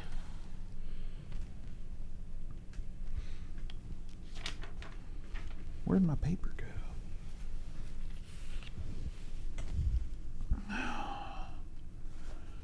I gotta have the rewind tape and press play line to look at. There it is. Got it. Okay, so we go back to here. I got to see what kind of crazy conversation we're going to have about this one. Oh, get ready. Hi, everybody. Welcome to our Sinclair. I'm John. And I'm Aaron. And today we're going to be talking about Deactivators. Ooh. Yeah. I feel like something out of Tron. Now, you know, the one of the most popular tropes in 80s action TV series was the deactivation of a bomb. Okay. You know? Yeah, you mean disarming. Yeah, disarming. Yeah. Disarming. Did you ever want to become a bomb disarmer before? Oh, God, no. Are you No. kidding me? How do you think you would react under that kind of pressure? Not well. You know, I mean, listen, you know me. You call me Hack Dowdy. Do you want Hack Dowdy disarming your bomb? Well, it involves a lot of cutting. You're real good at that. I'd be in there with duct tape and like a pair of sniffs. We'd all be dead a million times. You know, you ever seen Goldfinger, the Bond film?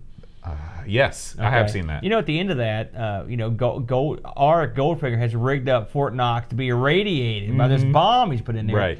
And Bond's in there fighting Odd Job, his RX butler with the cool hat. Yep. And Bond whoops this guy's tail. He's all this crazy stuff. And he's trying to get to the bomb and deactivate the bomb. And he's looking at it, and there's all kinds of crap spinning and gyrating, and he doesn't know what to do. Time's running out, and the dude just walks up and just like turns it off, basically. You know, that's how I envision my career as a bomb guy. Like, I'd have to have someone more competent following me around. You know, that movie is quite hilarious because I remember that once at the end, the police drive up, and there's basically only one gate to Fort Knox. They just drive through the gate right up into the vault. Yeah, that's where they end up. You know, it's funny. I just completed working on an instrument that it goes to Fort Knox because Fort Knox is in Kentucky. You work in the general area. I've been to Fort Knox a couple times, and rough town out there. But the military base is there. I don't know what's in there in terms of Do they have gold. a detention center there? No, they believe it or not, the instrument's for on base. It's for an on base instrument. But yeah, it's neat.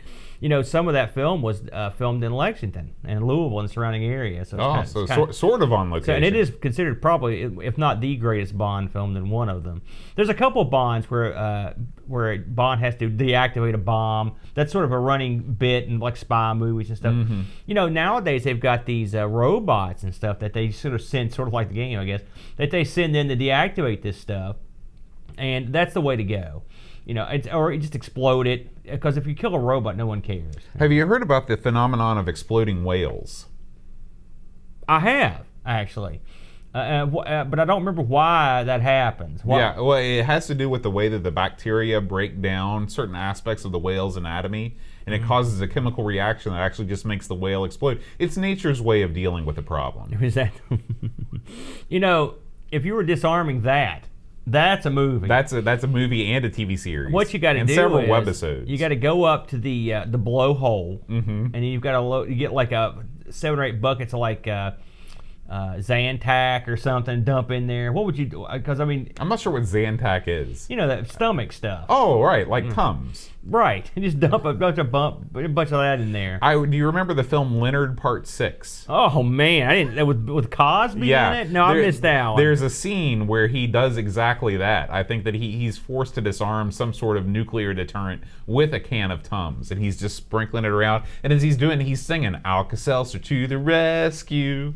It's a hilarious bit. Hilarious. It's less. That movie's less funny or timely now than it probably was when it was released. Very true. Given the circumstances of the man in it. We should probably stop talking about Bill Cosby and start talking about Deactivators. So, had you ever heard of this movie? Never in a million years. You know, and this got released on several other systems, including the C64. So I thought maybe you might have heard of it.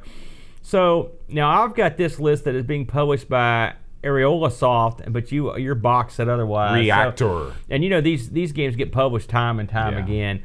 But one thing's for sure, it was put together by an outfit called Tigress Marketing Limited. What a name. Tigress Marketing Limited. They only did a few games, Bode. I looked into them just for fun. They did a game called Galactic Games. That sounds right up our alley. They did a game called They Stole a Million with the S with a money sign. I think that's based on a TV series. Really? I believe it. And then one strictly, it's in all caps with an exclamation point, think. Wonder what they want you to do. Clearly not marketed at us for that one. They were a short-lived game development studio. They only released those few games, and they were only active in 1986 and 1987, and they were gone. That was the end of Tigress Marketing Limited. So it's funny how many of these little outfits have came and gone. You know, when you think about the finances of releasing a game, I mean, you're putting a lot of money in one basket, and if it doesn't pan out, it's bad times. And the funny thing is, this game actually panned out, which we'll get into in a minute. But these guys had a hit on their hand. They designed this game. It took a month to complete, and development took 4 or 5 months. And then the game was good to go and published, and did real well and was well received. And we'll get into that in a little while. So again, this game came out October 6th, very specific, 1986. And again, was released on the C64 and the Amstrad CPC and the Speccy. This will run on the 48 or the 128K. And this gives you the all the usual interfaces that you could want, the Kempson Interface 2 keyboard. And was originally sold at £8.95p. Okay. So not too bad. So I'm trying to think of the best. How would you figure the best way to describe this game? This is an action puzzle game. An action puzzle game. It's got an interesting viewpoint. It's like a double 3D view. It's actually it's a 3-dimensional perspective, right, that shows 2 rooms on a specific floor. Right, which it's actually. Have you ever seen a game that did this before? This is an entirely original. It deal varies. here. Before we do it, we should talk about the music that comes up. Mm-hmm. It's great. Is this the best? Is this the best we've ever heard on this? It's got to be right up there. There's better Spectrum tunes, but this is one of the good ones. It is a tremendous tune. Mm-hmm. The sound of this is really good. The graphics are really good. Now they are they're your classic sort of 3D monotone. You're just mono graphics. You got two colors. In this case, a variable color and black are your colors. So you mentioned that it is sort of an action puzzle game. And this game, you control a bomb disposal robot, and guess where they get the name for it, the Deactivators. And you've got to remove bombs scattered around this scientific research complex. And guess who did it, Boat? Unnamed terrorists. They're the worst. Yeah. And there are... The terrorists that have a name, they're not so bad. Yeah. Each of the buildings have a level, or basically are a game level, and you've got a time limit to defuse the bombs. And of course, they're not that easy. You can't just roll in there, defuse them, and leave. There's crap trying to stop you. And if a bomb explodes in a room, everything in it is impossible to get past, and the level is effectively your bone. Right. Which I ran into that more than a few times. So, having never seen this game or never played it before, what was your early take? Okay. Because I did not grasp this game fully. It took me a good long time to try to figure out what was happening. Let me try and explain this game in my own words. Okay, please. Okay, so in this game, you're wandering around this facility, a single floor on this facility. Okay, you play the part of any one of 3, at least on the first level, I think there's 3 bomb disposal robots. Right. So at any point, you can actually switch characters a la Maniac Mansion and go to and control a different character. What was the other game we did on the Speccy that had that where you could switch between the 2 characters? It was the Head Over Heels. Head Over Heels. That's yes, exactly. Go on. I'm sorry. So you're kind of motoring around this place. You are a hover robot. You can move around through the air, and you at the same time you're basically doing 2 things. Okay.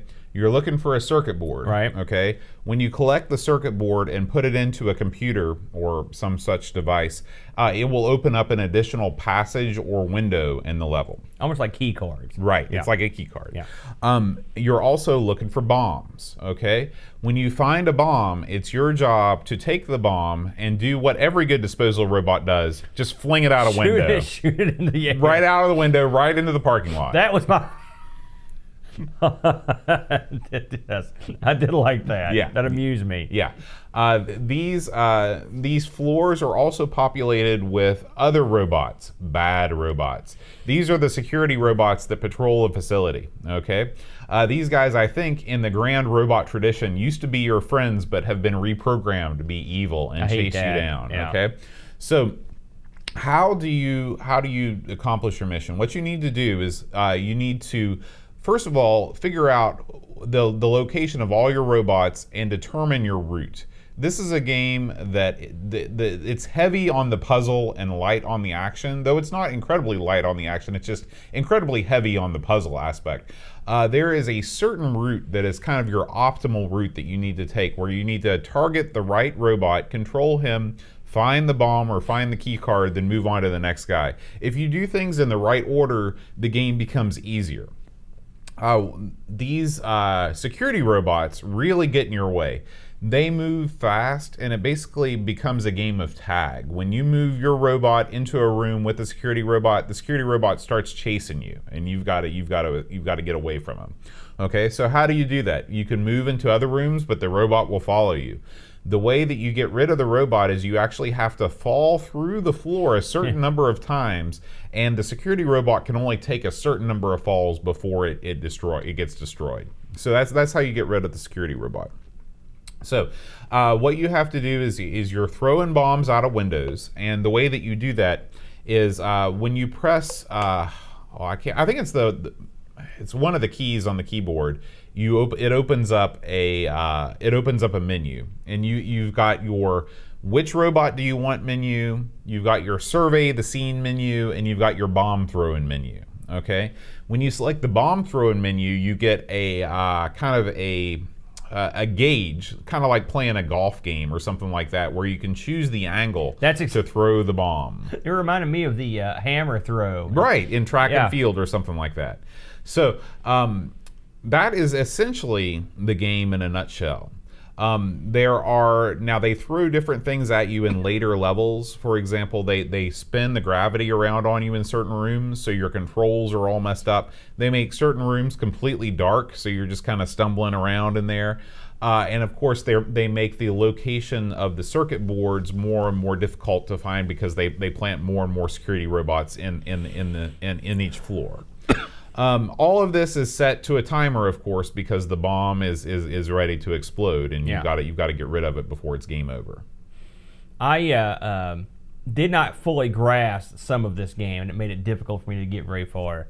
But it's a game of unique elements. I mean, there's a lot of stuff in this that I don't think I've ever seen before. Mm-hmm. It's one of the few games that you can control multiple things and it doesn't totally. I always hate when you have to control multiple things, but this isn't too bad. It's funny to see a game that's sort of puzzly that also has it's one of those games that kind of piss people off where it's two elements that don't necessarily go together. In this case, some puzzling and just a smidgen of twitchery in terms of throwing the bombs and moving around. It's throwing the bombs and moving faster than the security robots. That's right. So you've got. I can see where that would turn some people off that just want one thing or the other.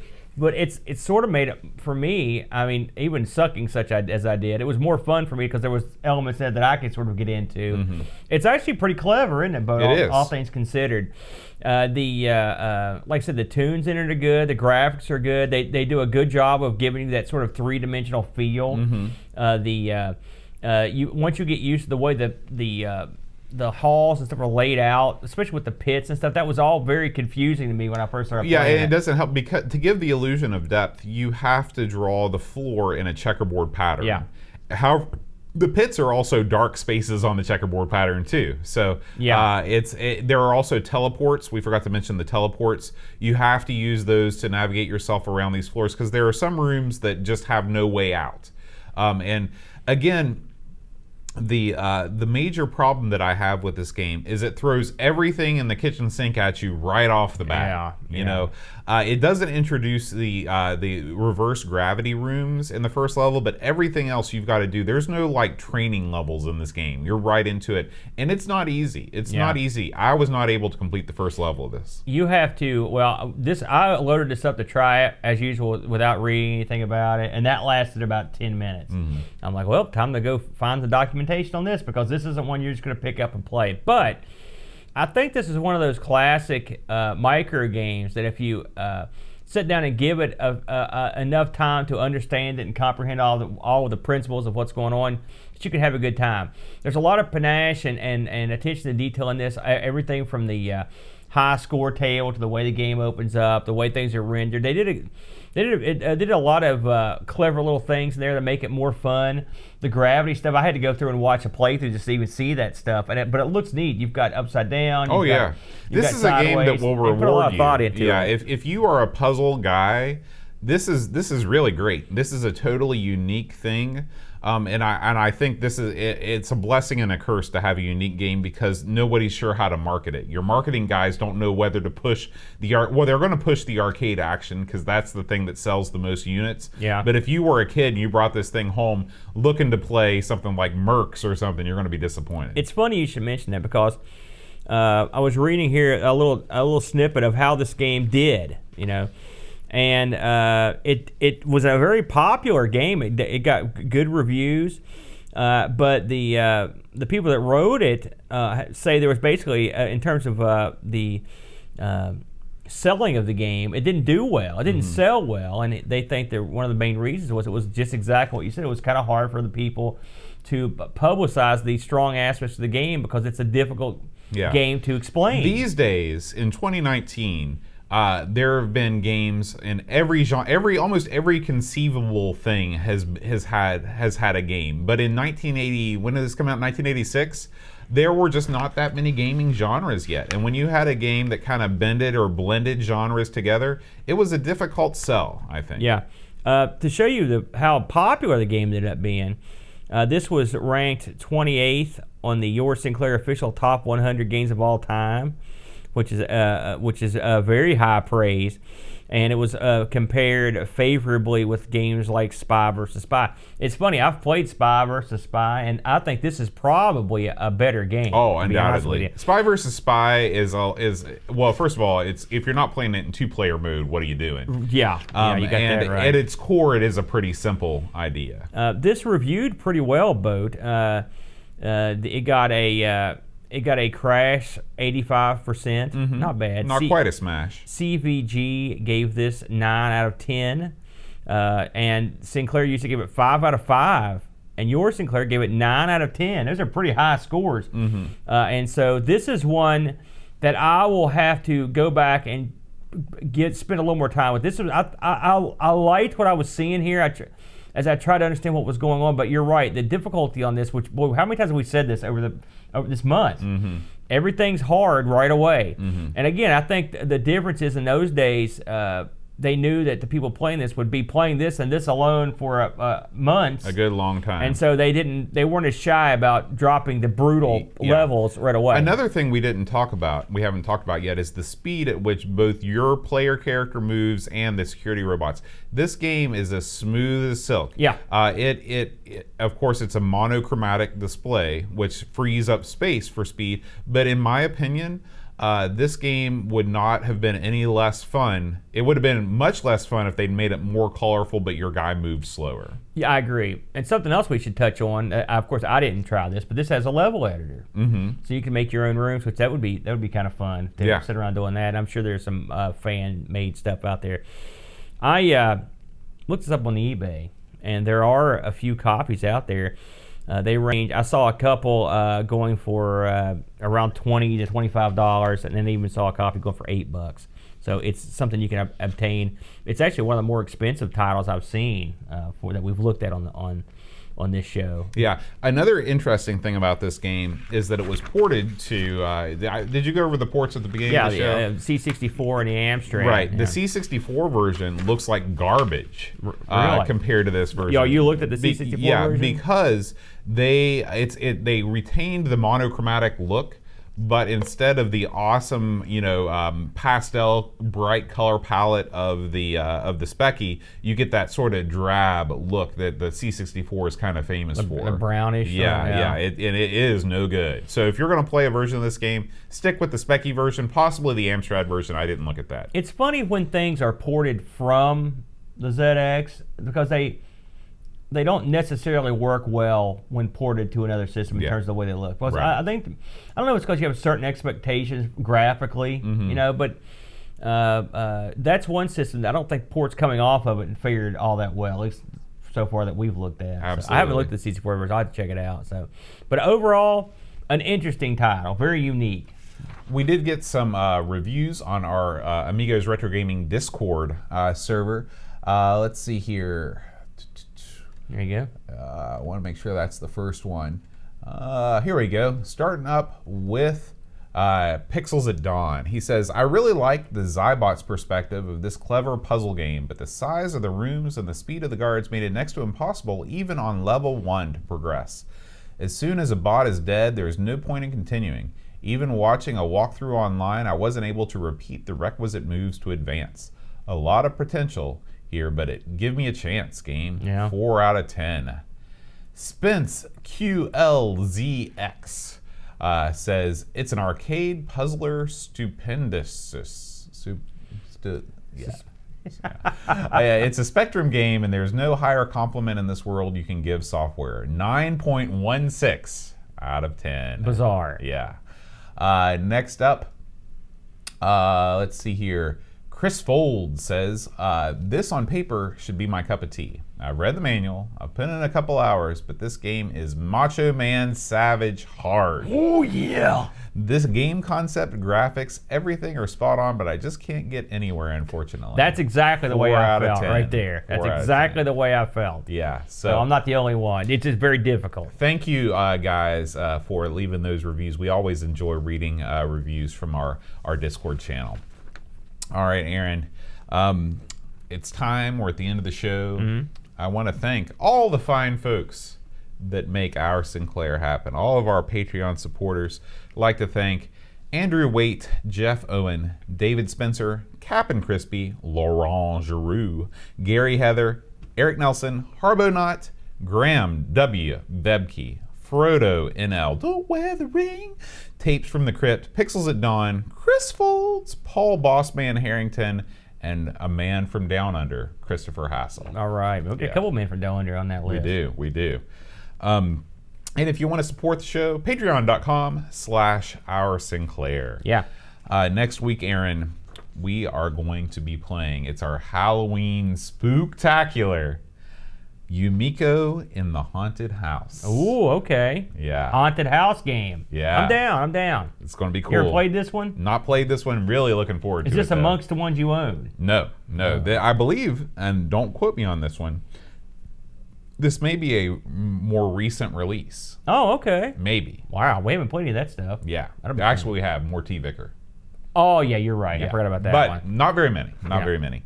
So, guys, thanks as always for watching and or listening. We'll see you next week. Until then, rewind tape. And press play. All right. That game was hard. It was hard. hard. Game. It was hard. And I didn't fully understand some of the concepts involved. So we're not gonna do you want to do one Coco live and one tape? We'll do Okay. one. Which one do you want to do first? Let me see. Let's do the one. Well, we have to do the one that's got Downland and Xenix. Okay. That one's gonna go. In what first. order you want to?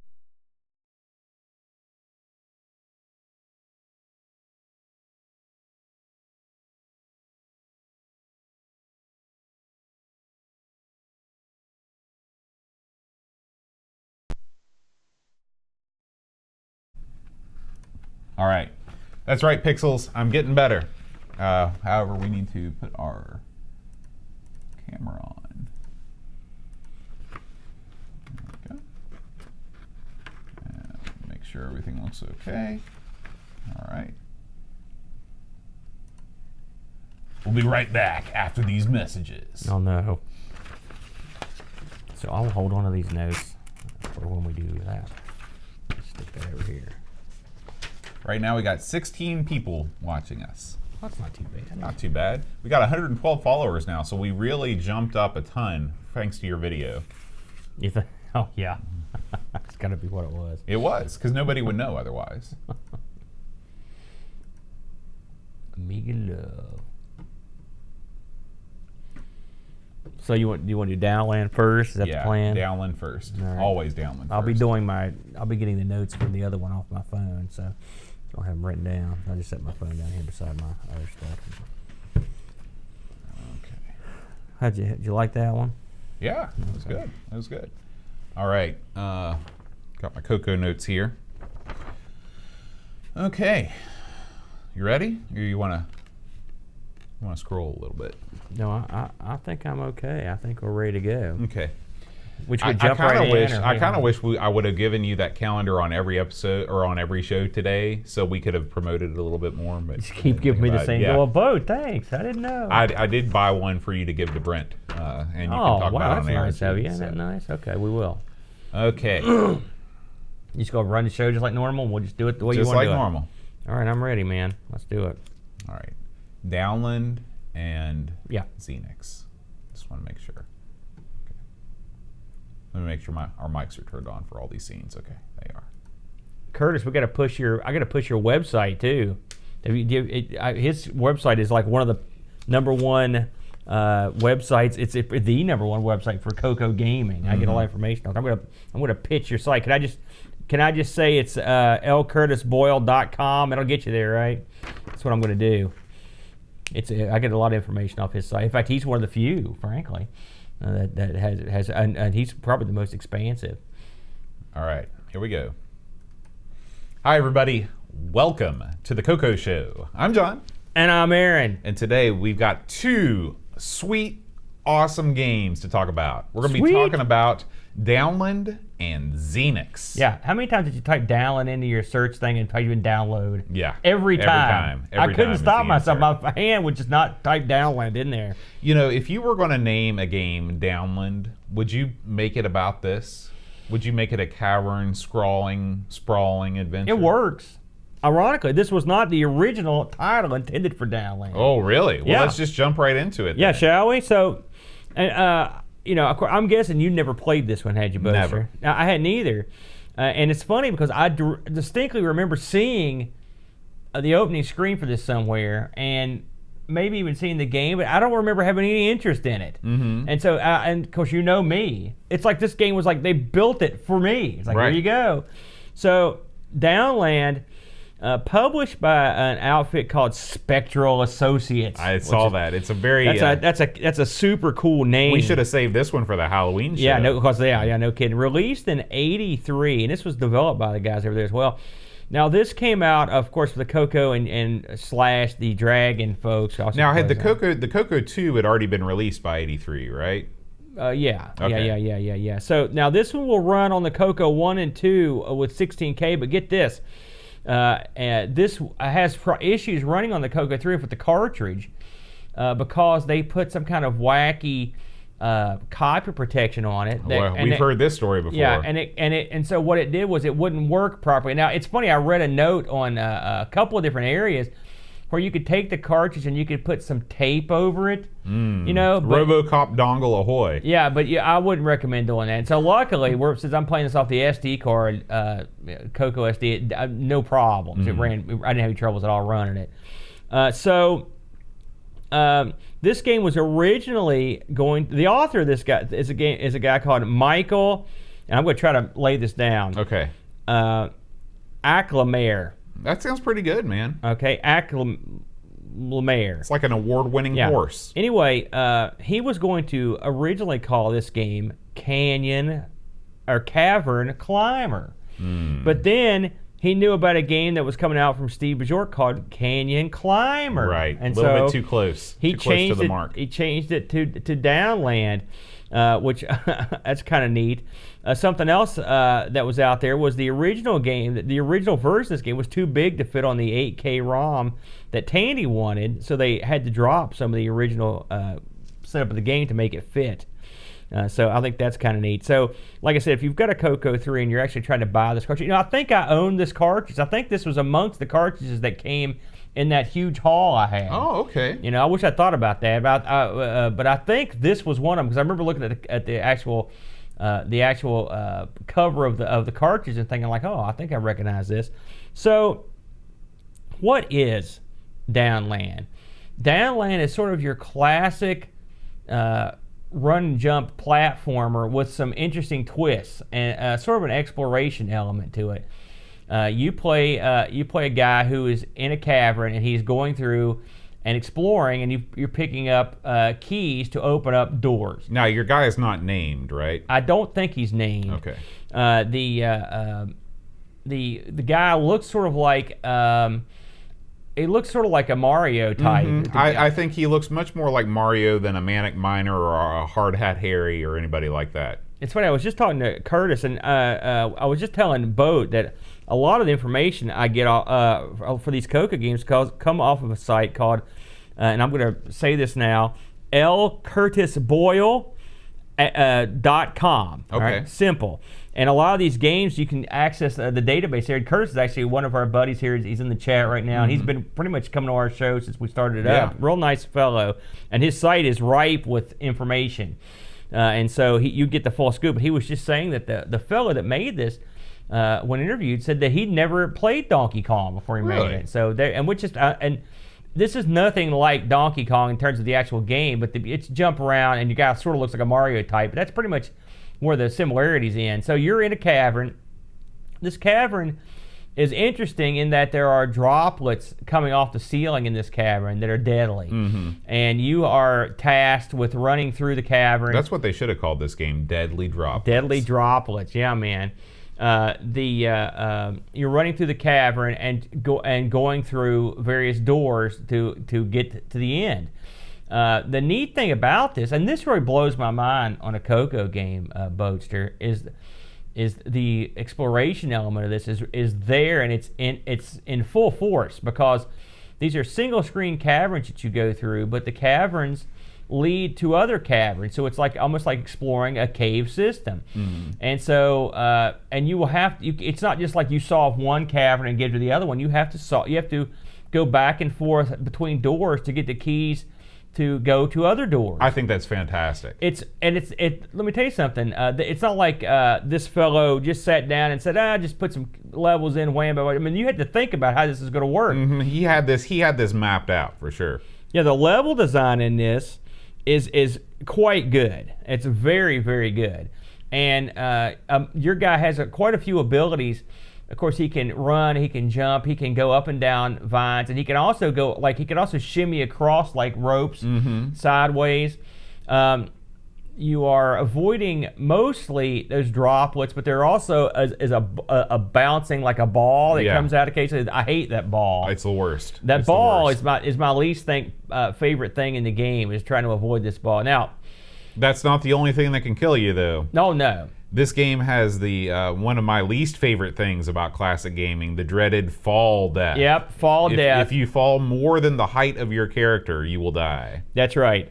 That comes into play a lot, because you can exit these ropes whenever you want, to be honest with you. But if you exit them too high, you'll die.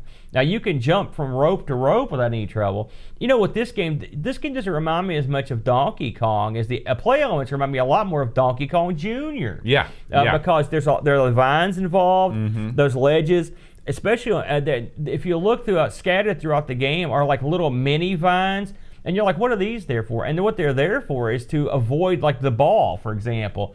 You can get just high enough that thing will roll under you. When this ball comes around, this thing is a pain, because it bounces pretty high, and your jump guy is not what I would call commander jump. No. You know, me and Brent covered a game this week called Jump Man, ironically, where Jump Man, he barely jumped at all. He sucked. He's got my vertical. Yeah, so this guy's better than him, but not a ton. And this guy can jump a little further, but the ball is tricky to jump over no matter what. Plus, when it first builds up momentum, the jumps are a little higher, and it's real tough to negotiate in a boat. But as you go through here, and you're picking up little diamonds, you're picking up your keys, you're going through, you're avoiding the balls and the droplets. It's a good time. It's a lot of fun. Like I said, a lot of the elements of it are very Donkey Kong Jr.-esque, even to the point where your guy can hang off the rope or vine with one arm, like Donkey Kong Jr. could. So that's another element of it. I really dug it. I'll be honest with you. I knew of this game. I mean, like I said, I've seen it before, but back when I never had played this until we got it ready for the show ever. Really? Yeah, I never played this, and I don't know how I missed it, because it's got all the elements I like. The downside for me, and I know this is part of the game, but I don't like the ball. I think the ball sort of appears off the side of the screen, and it comes out as soon as it goes off the screen. It comes back in, so you can time it, but Here's me, it the felt thing. cheap. Here's the thing about the ball too. It doesn't fit in with the theme of the game. Like the droplets, you're in a cave. That makes sense. You know, if you're going to have some sort of thing like the bat also makes sense. You're in a cave. What's this bouncing ball, this infinite bouncing ball, doing in a cave? Yeah, that's my least favorite element. I will say there are some. It's not an easy game. I did not get super far. I could get maybe. I think there are 10 total chambers. I did not complete this. I can say that right now. In fact, I think I got to chamber 3. I got to chamber. I think I got to 4th chamber. I'll tell you another thing that I had trouble with. In fact, this was the reason why I could not progress. Is I couldn't figure out exactly how to utilize the steps on the sides of the walls. There's little notches. Yeah. Where if you hit them just right, you can actually stand on the wall. You're basically ledge hopping effectively. Yeah, and I couldn't figure out exactly, you know, I tried to figure out how that mechanic worked, how to make it stick 100% of the time, and I was just not able to be consistent It's not the easiest thing to do. Those are introduced, I think, in the 3rd cavern, and those they're tricky. I mean, like I said, but the first time I didn't know what to do with them. In fact, I just thought they were part of the cave for the longest time. But you get to some areas where you have to use them because the stuff on the ceiling is coming too close to the rope, or there's an enemy you have to get around. Another thing that was tough is like when you have those step ledges that you go up, you can't just jump from ledge to ledge. You have to be at the very, very edge. And so what that meant is you'd hit those and you'd have to negotiate your way to the very edge and then bounce backwards, and it was difficult. And what made it worse is if you went too far, you would fall off, and you'd either fall too far and die, or that stupid ball would hit you, or a drop would hit you. It was real tough. And the drops, the drops, unlike the ball, they just sort of randomly appear in different areas, and so they can be real tough to negotiate as well. It's not the easiest game, but it's a game where, in my opinion, and I played this game a lot, because you know this is right up my alley. I think you could get good at this game if you gave it enough practice, and I'm hoping I get to the point where I suck less, having just started playing it for the last couple weeks. But I loved all the elements. I thought it was a real fun game. This game kept me coming back too, because anytime, it kept me coming back until level 3. Yeah. Because anytime that I died, I was like, okay, that was on me. That was not a cheap death. Right. And if I could figure out how to step on the steps in a way that was consistent, then and that'll just come with more time. Yeah. Some other things that I wanted to mention on this one is that it also included 2-player support, which is nice. It's got a real nice intro screen with the cavern, with the drops. When you're playing 2 players, it has actually pauses the action and says, tells player 2 to get up. It's got multi-joystick support, so you can have your 2 players. It's got a high score save, not save, but as long as you high put score the thing table, on, right, which is cool. It's just a 1 high score. And I thought that the title screen, so many games from this era, the title screen is basically just blank text. I like the fact that he drew a little cavern around it. He had the drops falling. It's a nice touch. This game really caught me off guard. I'll be honest with you, and I guess we're tardy to the party on this one, but that's why we're doing this, right? That's right. That's right. So, but I dug it overall. I actually found a couple places that reviewed this. I looked high and low to find anyone that gives these things a score, and so I've came across the Color Computer review site gave this game an A-, which it was one of the highest ranked games that they had. And then the GameFAQs, believe it or not, there was a GameFAQs score for this that was they gave it 3 stars out of 5, so not too bad. I would rank this very high. I mean, this is a playable game on any system. It's a lot of fun. It controls well once you understand the controls, once you understand how what they want, and it controls real well, and it's a lot of fun. And I've got to beat it, because I can't live with myself without doing it. Now, keep in mind that I said the same thing about Donkey Kong 2, and I've still yet to beat it either, so it could take me years, but I'll get around to it eventually. I looked these up on eBay, and believe it or not, these are actually going for a few bucks. I found loose carts. Now, we've talked about the boxes on the Coco. They're not really what you would call a proper box. These are all loose. $13, $22, $29. So somewhere in the $15 to $30 range, you can pick this up. Probably, if you look around, you could probably get a deal. Yeah. Now, since we are in early days of our show, I just wanted to tell everybody that just as with all the other shows on Amigos Retro Gaming, if you are a member of our Discord channel, you can post a review of the games that we review in the Coco Show Reviews channel. And we will read those on the air. So we encourage all of you who are Patreon supporters and any future supporters to please do so, because we want to hear your take on these games. Aaron, before we go on to the next game, All right.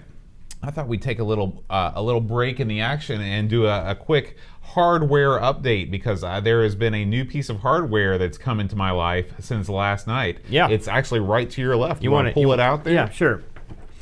I couldn't believe this, Boat. I'll be honest with you. I've never been as shocked as I was when you told me that you were interested in picking this up. So, yeah. So whoops. Ignore that. There you go. So this is a Coco 2 that I told Aaron, because I knew that he had an extra one. Aaron, why don't you tell us the story of how you came upon this Coco 2? You know, as you all know, I've made this abundantly clear that I will hit the flea market now and again. So I was over at the Hillbilly Flea Market, Greenup, Kentucky. The fine folks in Greenup. They are the finest folks. And I was nosing around. There are actually 2 or 3 different kind of classic gaming stores there that sell like that stuff. And lo and behold, I roll across, and there it is, Color Computer 2. Now, I hadn't seen one of these things in the wild for a million years. And it's not something you come across. It's money, because Coco was a big seller, but it's not something I come across. I mean, ever, you know. I don't know if people don't think they're selling or worth selling, or if I don't know what it is. But anyway, this thing was sitting there, and I negotiated a price with these boys, and in fact, I believe I picked this up. I know I mentioned on the Amigos, I believe they were having that conversation about whether the Russians owned all of or the Chinese owned all of our national parks. this conversation, because I remember I had to go out and get money to come back, and they were still having this conversation. Mm-hmm. So this is a hot topic over at the Hillbilly Flea Market. Yeah.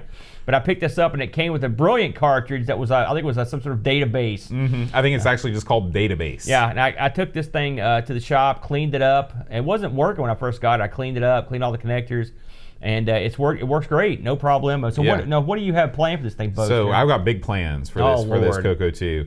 I have put it in order with the one and only Ed Snyder, creator of the Coco 2 SD gimmick. It's a must. Yeah, it's a must. I've also ordered a pair of Atari to Coco joystick adapters. Also good. And in the future, I will also order an original Coco stick for those games that require the analog controls. Yeah. So this thing is going to be. Curtis asked in this chat, he said he hopes it's 64K. I don't see any reason why it wouldn't be, right? It is. And this is... I believe it's actually written on the front. Yeah, it is. Okay, yeah. So very, very cool. I was so glad There's your melted keyboard, by the way, to pick this up from Aaron. This is my favorite looking of all the Coco computers with the melted keyboard.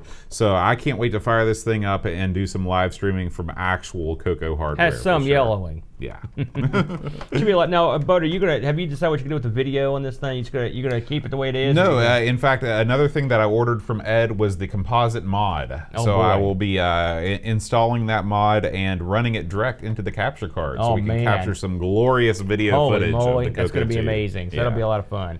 Well, good. I'm glad you get some use out of it. It was in a box. Once I got the Coco 3, unfortunately, the Hillbilly Flea Market version got kicked to the curb. I understand, man. Yeah. I understand. All right, Aaron, let's talk about the next game on the list here, Xenix. Now, we were introduced, again, I'm going to give Curtis his props here. We were introduced to this when we were playing, it was actually a month ago, next week. Case Valley Classic Computer Club. Yeah, it was at our Classic Computer Club meeting. It was a Coco fun night for a while. And we were just trying all kinds of crazy games. And so this is another one that I'd never heard of or never played. And the reason I never heard of course, is because it was a late arriver. This came out, the name of the game is Xenix, Z-E-N-I-X, or Xenix. How do you pronounce it? Let's go with Xenix. We'll cover them both. This came out in 1989, Boatster. Another number. And was authored by Jeremy Spiller and Mike Newell, and published by Go Sub Software, and then eventually Sundog Software published it as well. So this game is a Coco 3 game, and this requires 128K of RAM. So you're out of luck on this one. Now the Coco 3 shipped with 128 right out of the box, right? Yeah. Yeah. And then you can go up from there. Right. Now, So when this thing honed into view, I have to say, it starts off and you're like, oh, it's a some kind of Space Invaders costume, and what you end up getting here is quite a visual treat. Absolutely. I mean, absolutely. What were your describe to the people this game and what you thought about when we first played it and had a look at it? When we first played this, I could not believe I was looking at a Coco game. Because this thing looks right out of, obviously it does not look like an arcade game from 1989, but it looks like an arcade game from, say, 1983. It is very, very impressive. Everything from the enemy movement to the parallax scrolling of the star field to the statistics that you get when you complete a level. I mean, this thing is very, very impressive. Yeah. This game, from what I've read, is 30 levels, and let's say in the Galaxian style, they're really, I mean, yes, they were making sort of a Galaxian style, or a Galaga, I should say, clone, but they've expanded on it in some interesting ways, and plus, there are things in here that you don't get with a Galaga. For starters, this has if you've ever played Gorf, and I'm sure you've played Gorf, in Gorf, you get a little up and down action at the bottom of the screen where you get the same thing in this. And by the way, you'll be required to move your ship up and down because there are often things with buzzsaw on the bottom of the screen. You're going to have to move up or you're going to get killed. Right. You also have a fuel gauge at the bottom that tells you how much fuel you got. It would effectively think hit points. It doubles as it's your life gauge. And so every time you get hit, you'll hear a noise, and that thing will go. We should talk about the sound in this. This thing makes noise I've never heard the Coco make before. Well, first of all, it's also got a full soundtrack. Oh yeah, absolutely, and it's great. Yeah. It makes noise that I'm having played a lot of Cocos. I've never heard these noises. They're very unique. They're very unique noises that come out of this thing, and the fact that this thing runs fast, doesn't it, Bo? Yeah, fast. It does. There's no slowdown whatsoever. It goes fast. Of course, in the true true shooter fashion, you've got an occasional power up you can get that will provide you with different types of shooting and whatnot, or fuel pickup. And it's even got bonus stage, just like a Galaga does, where you go through. And the bonus stages in this are tough. They're real tough, and they're long, and they're difficult. Whereas a Galaga would bring stuff from the bottom of the screen down, this one has stuff coming from the side, coming down. Something else that we have to talk about is when you hit these ships, instead of some ships just explode, but sometimes they actually sort of jet off. Like it reminds you of when you shoot one of those fuel barrels and they shoot off. Yeah. And this cloud that forms it also sort of reminds me of Gorf or Wizard of War. It's got a pitch to it. It's just the strangest looking graphic. I mean, how would you describe that? Think Gorf. Think the explosions in Gorf.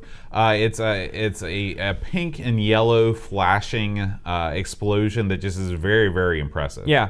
Now, I did not get far enough to see this, but this game actually you're on a mission, and the mission is to blow up the enemy's home world. Yeah, it is. Did you know that? No, but I'm sure. I mean, what other mission could there be? And I guess, but there are boss fights in this, which is also something that's unique. There are different types of ships that can take different amounts of damage that you fight. I mean, it's really, and they come out in different patterns. It really doesn't get old. And the funny thing about it is as you play it, you can not be a great player and do pretty well at this. But when this thing cranks up the pressure, you know it. I mean, we talk about games that are too hard out of the gate. These guys got it right.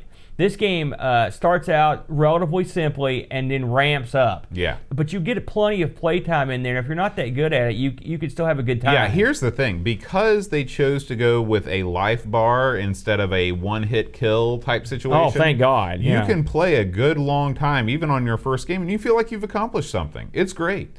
I agree. You can also, it allows you to start at different levels if you want to. So you can if you want to start at a higher level, you can do that. It was a real well thought out game. This reminds me so much of the thought and care that went into Deluxe Galaga on the Amiga. I mean, they're taking an arcade concept, they're improving upon it, and they're making it special for computer owners. They're not just doing an arcade. Well, it's funny you mentioned Deluxe Galaga, which we covered on our Amigo show for the Amiga, and this, you're right. This does have this is not as advanced as that, but this is on par with how advanced it could be given the system it's on. you got to remember this is running on something that's running. You're looking at something that's running around 1.8 megahertz. Yeah. You know, this is, and it runs as smooth and as quick. I mean, there's a lot of the Coco has a ton of these, like cloned Space Invaders and cloned Galagas and Galactus and stuff. And with varying degrees of success, but there's none that I've played that runs. It's in the same ballpark of how this one runs. I mean, this thing goes. Yeah, it goes, and it's quite a treat. To be honest with you, I endorse it. I love it. I think it was a lot of fun. I did not see. I didn't see this on eBay. I'm not sure how this is even distributed. I didn't see it for sale anywhere. I didn't see any reviews of it. I saw plenty of people talking about it, but it was not something so I assumed the only way you could get it is to just grab it somewhere. I don't know on a BBS back in the day. These days, the old Internet Archive. I'm assuming. I don't know if this even was even actually distributed on tape. I assume it was. It was, like I said, I think it was actually disc. Now that I think about it, this was disc only. So you're gonna there's no cartridge for it, I guess. Yeah, according to Curtis in the chat, Jeremy he's released it to the public with the source code, and you can find it on his website today. Ooh, the source code, yeah. Pretty neat. That's kind of crazy, man. That's really neat. So.